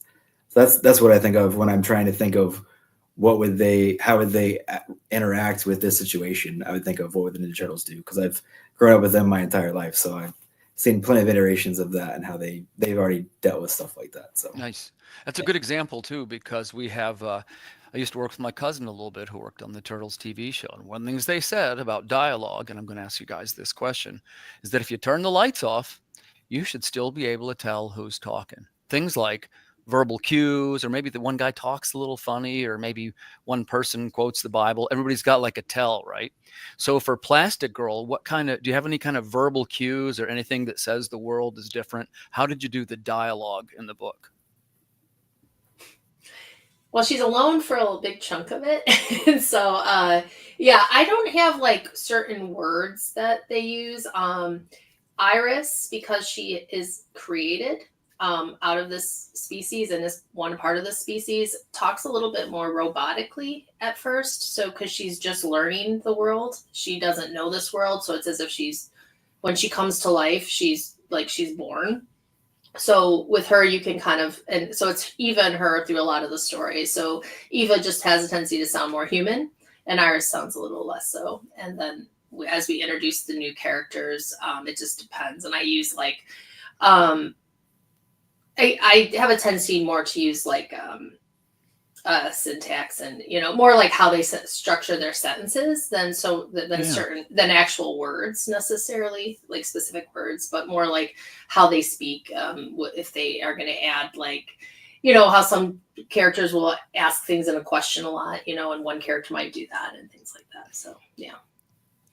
I'm a big fan of when characters talk funny. Mm-hmm. I've always been that way. Let's jump over to Sarah. Sarah, so for Glitch, tell us a little bit about the dialogue. Like, is there any verbal cues? Is there any futuristic words? How did you do it in that world? So when it comes to like the wasteland and Glitch and in general, for the dialogue, I wanted to I have a document with a bunch of just slang that comes from the wasteland, because I liked the wasteland as a world. It feels like a character. So I wanted it to have desert themed or techie themed kind of slang. So you'll hear a lot of the people in the Cactus Clan or something. If they're trying to insult someone, they'll call them sand for brains, or when you're frustrated, call someone a dried up water guzzler or a piece of scrap and stuff like that. That kind of just slightly tweak phrases that we have in reality to have them fit in the world a little bit more. Yeah, those are pretty good ones, I think. I have a lot of fun trying to come up with them. It's very difficult, but they're really fun.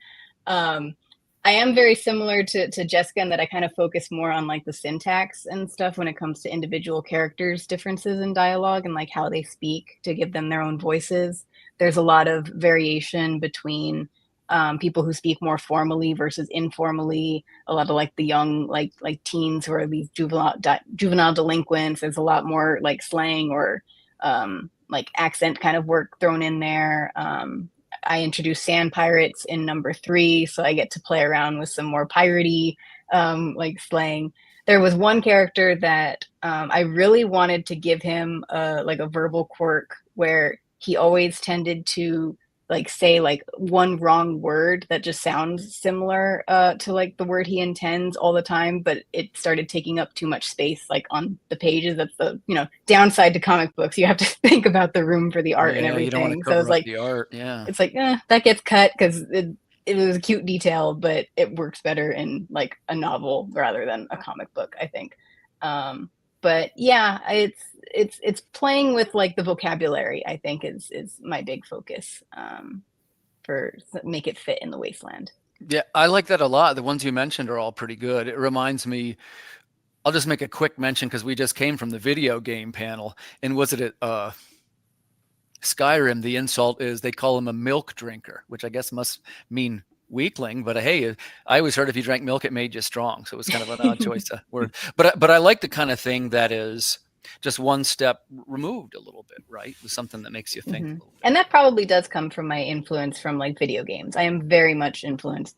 Like my primary nerddom growing up was video games, not comics. Hey, so what's your? I mean, I'm not. I promise, guys, I'm not going to veer a million miles off. But we were doing that. What is your favorite video game of all time?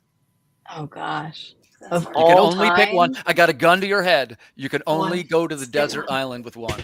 BioShock. Oh, Oh, good pick. A little bit of a ringer. I didn't see that coming. I love it. Yeah. It's a masterpiece. Is that because of the Ayn Rand influence or just I just love how it handles like the world building and the like twist, the would you kindly twist and everything. I'm really torn between the first BioShock and BioShock Infinite, because BioShock Infinite is real fun. Okay, and listen, it's you nice got to to come bring on the other some- panel about the games, because I would have said it's great. Not enough bullets. That's my criticism. not enough. Oh boy, here we go. Yeah, okay, I know. Everybody's going to want to talk about it. So let's steer back. I promise not to do that. But first of all, thanks for that answer, Sarah. Sean, so for your dialogue, how do you do the dialogue? And are there certain words that show it's another futuristic universe, or does anybody talk funny? How do you do it, and why did you choose that way? Yeah, so the Fog Within, it is in the future and everything, but it is more grounded in how they would talk now. But each character would have their own personality, of course. Like you said, in the dark, you can tell. So like Zeta, he talks a little more proper, being the technology guy, or Epsilon, she's the sniper with blades. She's the punk rocker. She talks a little more slang and things like that. She says y'all, which that's the only character. I mean, I'm from the South, so we say y'all all day long, but I can't put that for all the characters because nobody talks like that other than the South. So so that's how I do the Fog Within. Recon, the little one doesn't talk a lot. She's scared most of the book. She has a lot of more emotion in her face and things going on with her little baby, her bunny. But Recon, he is an ADD robot. So he is quirky. He gets distracted easily. He changes his mind mid. Oh, that's a nice process. personality quirk. So there's like little quirky things. So what I've said is basically it's Wall-E, but taking on zombies. So he's got like quirks like Wall-E would.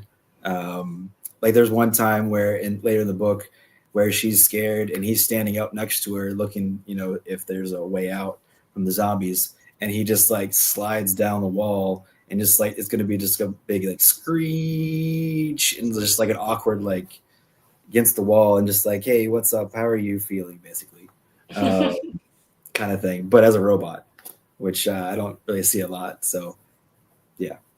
I thought you did a good job in The Fog Within. There is a good bit of dialogue in that book, and it's all delivered by different characters. It's not all delivered by different characters, but you see what I'm saying. It isn't. Yeah. You got a pretty big cast. It's an ensemble cast. Oh yeah. Yeah. So in the Recon and the little one, so the robot can talk, the young girl can talk. Can the zombies talk? Or are they silent zombies? No, they're silent zombies, or they're just making like noises. But yeah. Okay, cool. Yeah. Yeah, man, I dig it. I think it sounds good. Thank you. So we're going to talk about like what type of fan would like the world that you created. Like some people might say, well, if somebody likes Lord of the Rings, they'd like this. If somebody likes Blade Runner, they'd like this. Some people don't love this question too much, but I've found it to be very useful at conventions and things. So I'm going to start with you, Jessica, and you can use Plastic Girl, and I also want to hear about Mary Shelley's School for Monsters. Okay. Look, we're both Mary Shelley people. I count Mary Shelley as sci-fi. Oh no, I don't know why I got into Plastic Girl tonight. I know you used. I would have talked about Mary Shelley. I just got. Well, you're allowed to talk about what you want. I like to hear about everything you're doing. Well, I realized I was the only one not talking about a comic, which I have. That's okay. So, yeah. I'm actually super interested in Plastic Girl. I'm Yeah. so happy that Sarah knew about it. I wasn't as knowledgeable of it, but I am curious. Because potentially yours might be two types of people, right? Yeah, I definitely think people who are interested in Plastic Girl or people who are interested in Mary Shelley's School for Monsters, there is a little overlap, but I think mostly they're two different groups. Yeah, right. And Sarah, is that overlap? And this whole group might be that overlap. Actually, I would say if you're into old sci-fi like The Giver, or something like that, you are going to be into Plastic Girl. If you're into like cerebral kind of stuff like that. If you like The Thing, you might be like as a movie. I'm not going to say it's like The Thing, but if you like I get what you're symbiotic, saying. Yeah, parasitic kind of relationships, it's a fun journey. Annihilation, maybe, it's in that kind of vibe, and so it's like you're definitely going to go down a rabbit hole. I would say Lord of the Flies as well, because you've got a group of kids that come together in the book one. So you have her discover this great discovery. It starts to heal the island. And so when it starts to heal the island, things start to grow again. And the rest of the world's running out of food. They're eating canned goods. Everything's starting to rot. And they've hit that point when there's not going to be any food. And the kids around the area are starting to realize that, and they're searching for food. So when this boy from her past comes back with this little gang and they discover the island, there's going to have a conflict because there's actually animals and food now, and they're going to fight over that. And so it does get a little Lord of the Flies, but in my own way, because that was one of my favorite books when I was growing up. And so I would say also if you're a fan of Lord of the Flies. So that's kind of that thing. When you're talking about Mary Shelley's School for Monsters, I think if you're a fan of, it's kind of weird to switch gears right now because I haven't told anybody about this book, but if you're, I'll get you a graphic. Talk slow. Okay. Well, it's inspired by Mary Shelley, and it's a supernatural version of her. And she basically rescues other monsters, kind of like the X-Men. And they start a school, and they go on these missions for each book, and they rescue another monster. So in the first book, they rescue La Llorona, who has been trapped in a video game. And in the second book, which is the cover that you're seeing here, they have to go to Japan, and they betrayed an old ally frenemy, Tamamo no Mae, which is the nine-tailed fox, kitsune, and they have to go try to get her to side with them before he sides with the big villain. And Shell has to kind of make up with this monster. And so basically in that, if you're a fan of monsters and you're a fan of Mary Shelley, you're gonna love this. And like if you like magic school books, things with mythology, like I would say anyone who's like a Rick Riordan fan, anyone who's I don't want to name the evil one right now or whatever you want to say, but if you're into schools, any kind of magic school, if you're into X-Men, if you're into even Monster High, even though I don't spend as much time in the school, it's more on missions, you're going to like this. And if you like old monsters, the Universal monsters, you're going to be a huge fan too. So Right. Yeah. And it's all done in sort of this lavishly, it's got like the ethereal colors like we see here. It's a really pretty book. Yeah, and she's inspired. Anna Weischek is the artist. I can't believe I usually forget to do that right away. Want to do a solo? Hold on, ready? Go. Sure. I mean, she's definitely inspired by manga and, Sailor Moon and stuff like that. So you can see how pretty the art is. Is that a hardcover? This is a hardcover. All my books right now, all the Mary Shelley books are hardcover. So as of right now. And anyway, so like, yeah, and that's that's middle grade up. So for sure. So two different kinds of things going on. Perfect. So I just rambled my way through that. No, I like the details. I think we all probably do. This is what we want to hear about, right? Yeah. Well, I want to hear from Sarah the same question, right? We talked a little bit about the target demographic. Like if somebody loves this, they will love that. Who would you say is who is connected to your lore? So I think I mentioned like I'm really inspired by video games and stuff. So I think you're preaching to the choir here. Keep going. Anyone who likes like the Borderlands games, I think, because of the bright colors, the quirky world, the quirky characters, that was a big inspiration. It actually Glitch started out as like a short animated script that I wrote like as part of a portfolio to try and apply for a job to Gearbox to write for Borderlands back in the day. That's how I started my comic script. I was a rejected animation guy.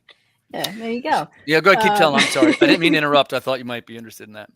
And I think a newer game that I think people would really like if they're a fan of is Horizon Zero Dawn. I haven't Oh, gotten to yeah. play Forbidden West yet, which is more in line with the setting in this one, but I played the original game and I loved like the post-apocalyptic but like hopeful and like getting to see actual Now I like see the colors landmarks too. and stuff. And yeah, and like the way like you interact with like AI and the technology and stuff. But it came out after I started working on like Glitch, and then it just kind of like inspired how it developed.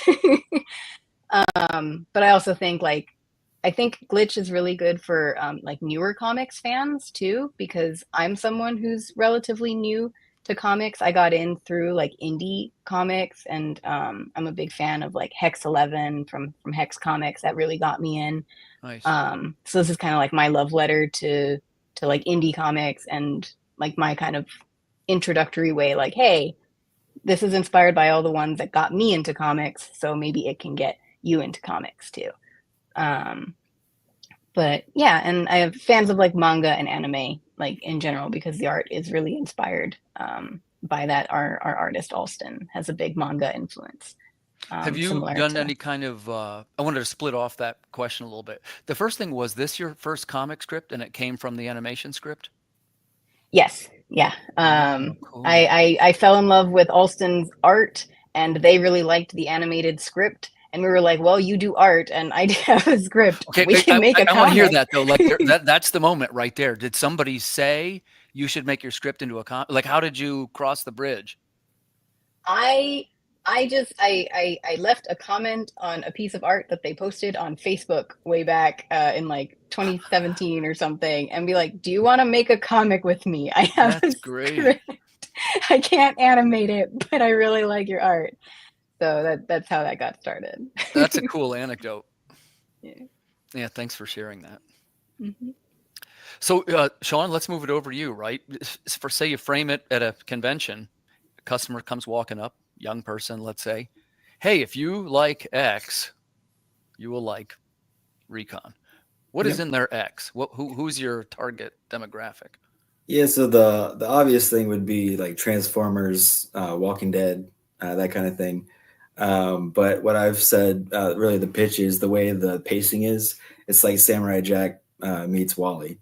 Oh, wow. So I thought of that after I already wrote the scripts, and then I went back and watched like a couple seasons of Samurai Jack because it's been forever. And yeah, it's that kind of pacing.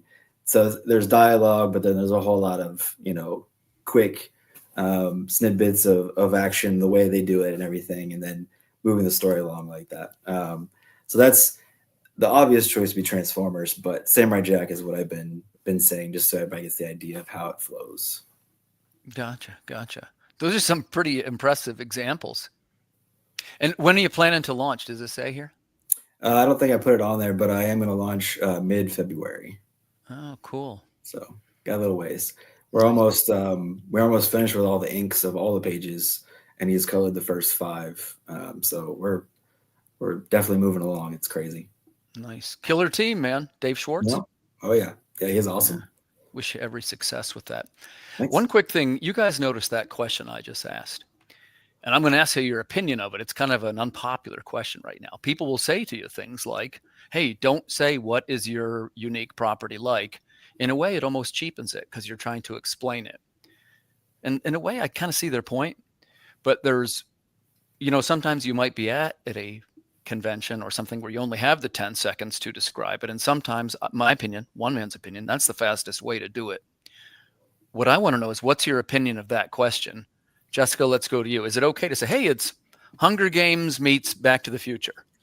Well, it's fine to say that. I mean, I come from Hollywood in screenplay, so that's... Which they say it. Yes, they say it because you do have that. I'm terrible at it. I'm good at it when it's other people's projects. I'm terrible at it when it's my project. What do you say to the people who say something like, well, if your project isn't original enough to have its own tagline, then you're cheapening it by comparing it to Back to the Future? Go, Jessica. Oh, well, I'm not much of an absolutist, which I think lots of people are. And so, it's like if someone, there's certain audience that can only hear those comparisons help them decide if they want to buy something. Yeah. Or if they want to engage in it. So I don't really have a problem if anybody uses them. I do understand why people get upset by the comparison game, because they want to think, if people want to get real precious and think you've made the most original thing in the planet and it's not like anything.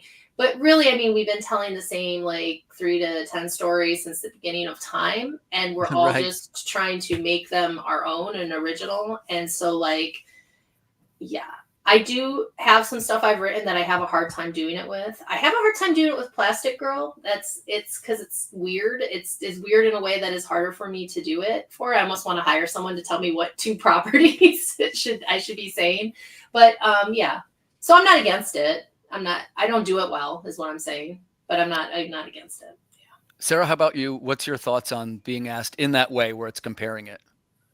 I feel like I'm pretty similar to like Jessica's point of view with it, where I don't have anything against it, but it doesn't come naturally to me. Anytime like someone requests that of me, I have to think really, really hard. Like, well, what is Glitch a combination of? Like, I know what it's inspired by, and I know like the things that like, if you like this, you might like that, but I wouldn't say it's this meets that kind of thing. It's not how my brain works. But I don't think there's anything wrong with it. I think the problem is if you're leaning too heavily on that instead of like your own like tagline kind of thing, then that might become a problem, because that's kind of leaning more into, instead of like yeah, nothing's like fully original and everything, but if you can only describe it like by comparing it to maybe these that other says things, you're following a trail rather than blazing a trail. Sure. Yeah, exactly. So there's a difference between taking inspiration and just kind of like making a copycat, because you know that's what sells. Yeah, that's a good answer. You want to make sure you're telling your story. And I think I'm sorry, I thought what Sarah just said was right. You shouldn't create using that. That's a marketing tool, not a creation tool. Right. And so if you keep it separate, like, I think it's fine. Well, and I think, Jessica, you had a good point too about well, I guess when it comes to media, we speak in a certain language, and some of that's like an Amazonification. Oh, if you like this, you'll like that. Like, we're kind of wired to think like that, even though it's not maybe the best way to do it. Sean, what's your 2 cents? We'll do this one, and then we'll do who you're wrapping it up. Yeah, I mean, I agree with them for sure. So it doesn't come naturally either with me. I know, especially, I just did one con recently, my first con, and I could see their eyes not paying attention and not focused if I'm saying my own thing. You know, it could take 2 sentences to explain your own thing and without saying this meets that. So I at the end of the con, I just started saying futuristic G.I. Joes in a Mad Max world.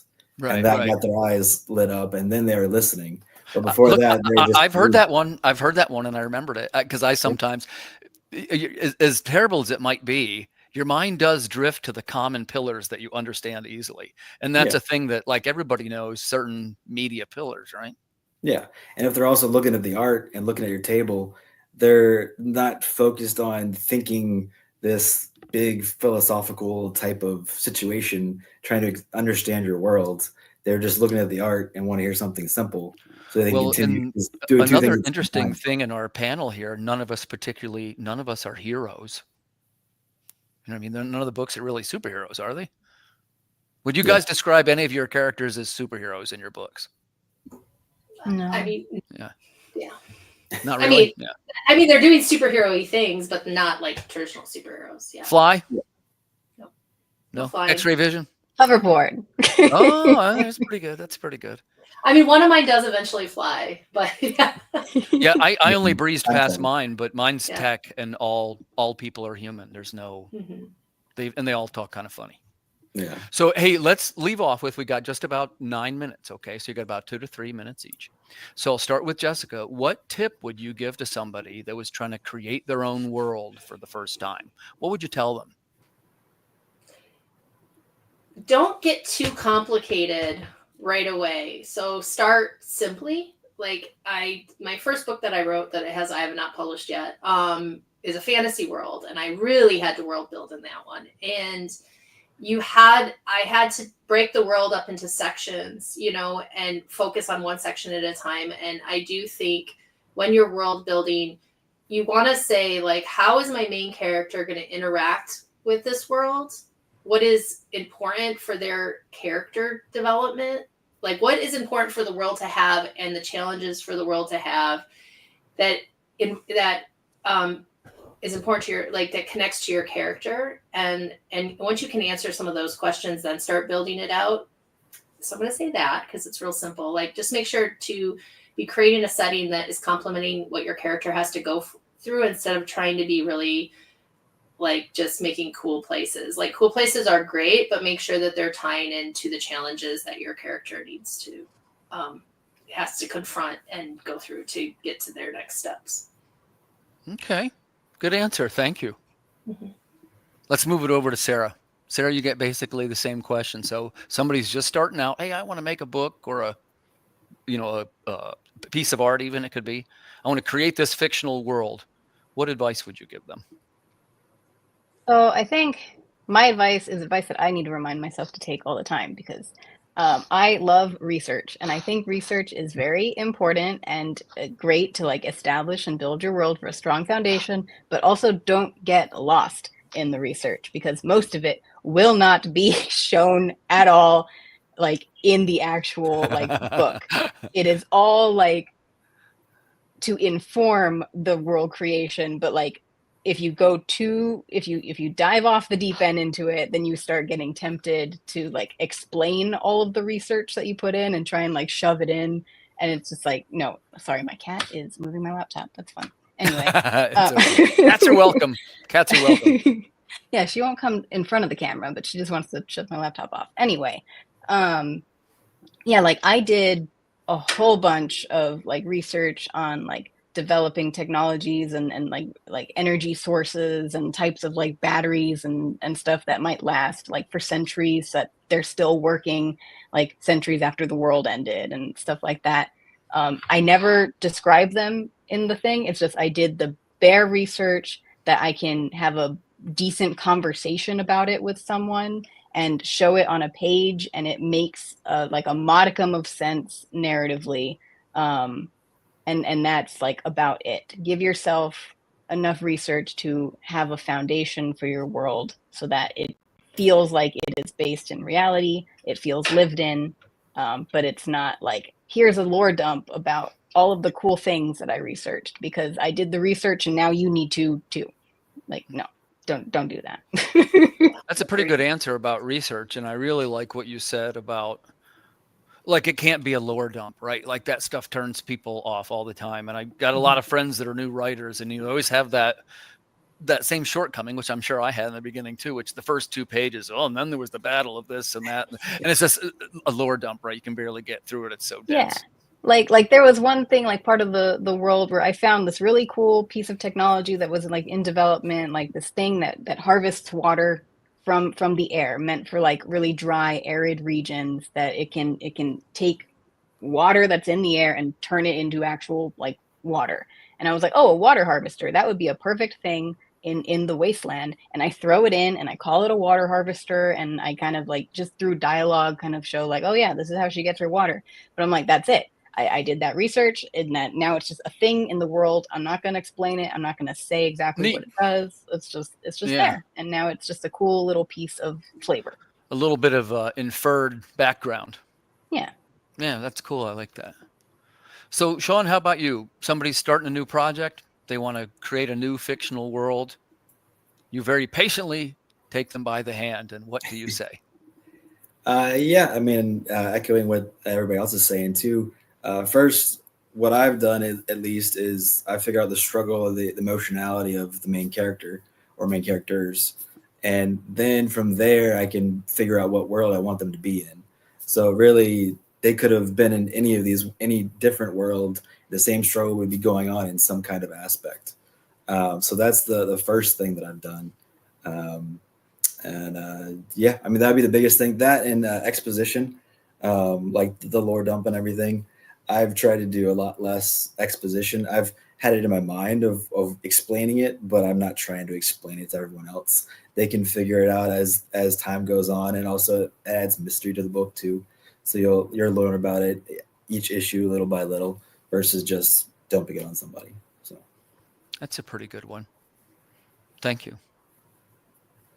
I sometimes mention it's useful to have two characters both describing something that happened, and each one, their account is a little bit different than the other person, because it makes the story sound more real, because that's how people are. And also usually you can slip in a little personality stuff right there. Some grudge they got about something, right? Yeah. So I guess, so we got time for one more. Maybe those guys are coming back. Maybe they're not. But I did want to ask, we all have these different projects going on, right? And we all have different goals of what we are trying to achieve. I'd like to know what you're trying to achieve with your written projects and what your goal is, particularly in the specific sense of, I want this in 2025. Jessica, please tell us your goals. And this can be, it can be Plastic Girl. It can be something new. I mean, this one. My personal goals or my creative goals? How about a little of both? Okay. Does someone else want to go first this time? I'll go first. You can go first. Yeah. So, like I say, I try not to talk too much, because really the idea is that we try to support other people in what they're doing, right? And the truth is, I never really know what I'm doing, so I just keep trying new things until I find the thing that will work. But one of them is that we are trying to do podcasts that are themed, right? And they will now be in 2025. The first Friday of every month is the UFO channel, where we try and use science to prove or disprove UFO encounters. Those will be collected in written format on Substack, and that'll be the next book that comes out. It'll be a nonfiction documentary book. The second Saturday is the ghost sighting channel, that's our most popular one. And we look at ghost photos, and I have artists try to analyze if they're real or not. So far, it looks bad. Most of the ghost photos apparently are fakes. Then the third and the fourth is the Creative Cranium, which interviews comic creators about what they're doing. So the idea is that now there is this content. And what I've been doing is trading advertising spots with other creators. For example, guys like you put out an issue, and hopefully if it's got 200 copies in a print, I get a back page ad, and it's a house ad, we call it. So I did it in John Westhoff's book. I got a couple that, they're smaller ones, but it's a way that I can get advertising for my stuff. Like, I've got to try other stuff, you understand. So what I'm saying is I don't quite have it figured out, but in 2025, you're going to be seeing a lot more of that. And the ads, you probably noticed tonight, is sponsored by my UFO Substack. So if you watch the stuff, you'll start to see little ads, and we'll see if they work or not. Okay. I have to roughly, my goal, you ready for this? Because I've been writer now for 2 years. I've got to roughly at least double for 2025, or maybe triple it. Wow. Yeah. What I didn't say I had it figured out, though. it's a goal. All right. Who wants to go next? That was me bearing my soul.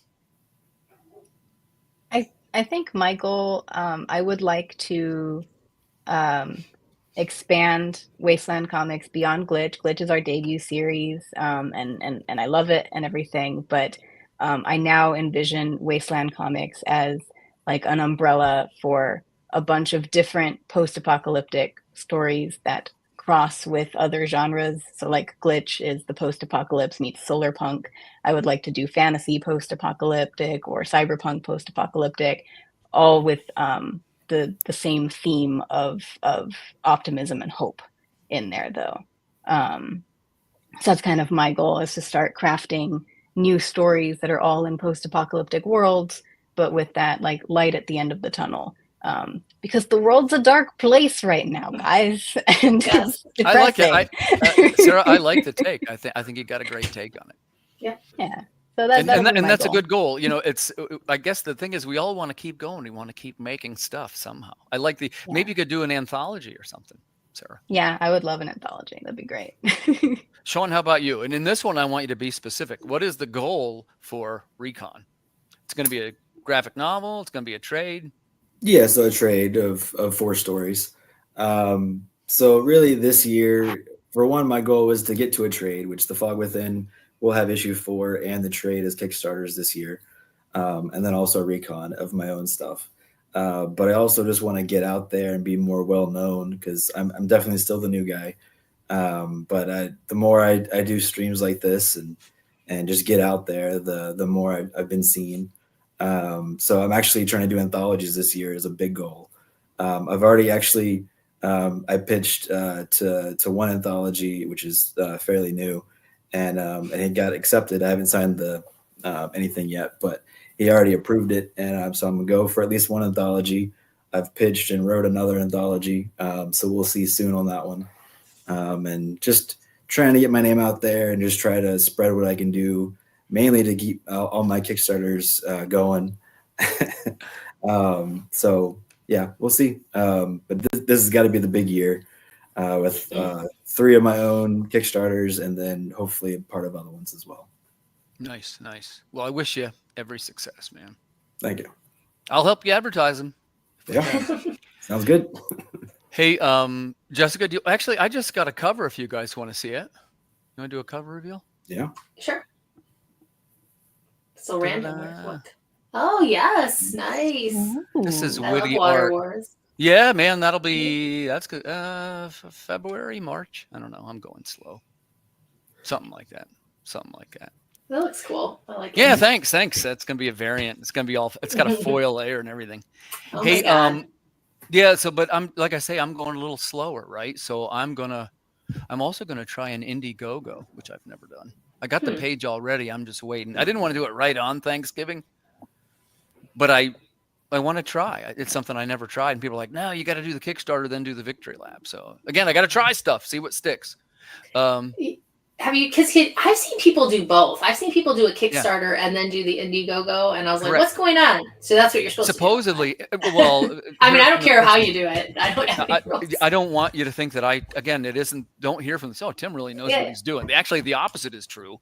But like I've known 1 or 2 people. One of them was Paul Thayer. You guys know Paul from Project Analysis? He writes a sci-fi book. Yeah, good guy, right? Mm-hmm. I saw him up here in Mechanicsburg, Pennsylvania. He was at a convention, and he's like, "Yeah, you're not going to believe this. My last one didn't do well on Kickstarter, but then I tried the Victory Lab thing, and he did 3 times better on Indiegogo." So it's very capricious, and it is definitely it's not the same crowd on each one. Yeah, I've never done it, so I don't know. Well, yeah, because now there's Zoop and Crowdfunder and HackerKit, and like there's a whole bunch now. And it's almost like I wonder if I'm being foolish by just doing one. I don't know the answer, but I'll tell you guys because it's not hypothetical. Like I already loaded the page and the graphics. Well, I mean, because for me, it's like for my 2025, it's like I want to go. Like I love Kickstarter. I do Kickstarter a lot, but I want to get Barry Shelley's School for Monsters. I want to get a publishing partner for them to do the 6x9 for the middle grade audience, so that it can go to a larger audience, which is what I've been working on anyways, like going to ALA and just like trying to find these relationships that can push that book to the next marketplace, is one of my 2025 goals. And, it's like, so then I'm like, oh, do I jump into another crowdfunding thing or just do the 2 or 3 a year and focus on getting it more into the shops and everything. So we'll see. Well, we will watch with great interest, Jessica. And I wish you every blessing on your projects. And I want to say thanks to our panel for coming on tonight. I really learned a lot.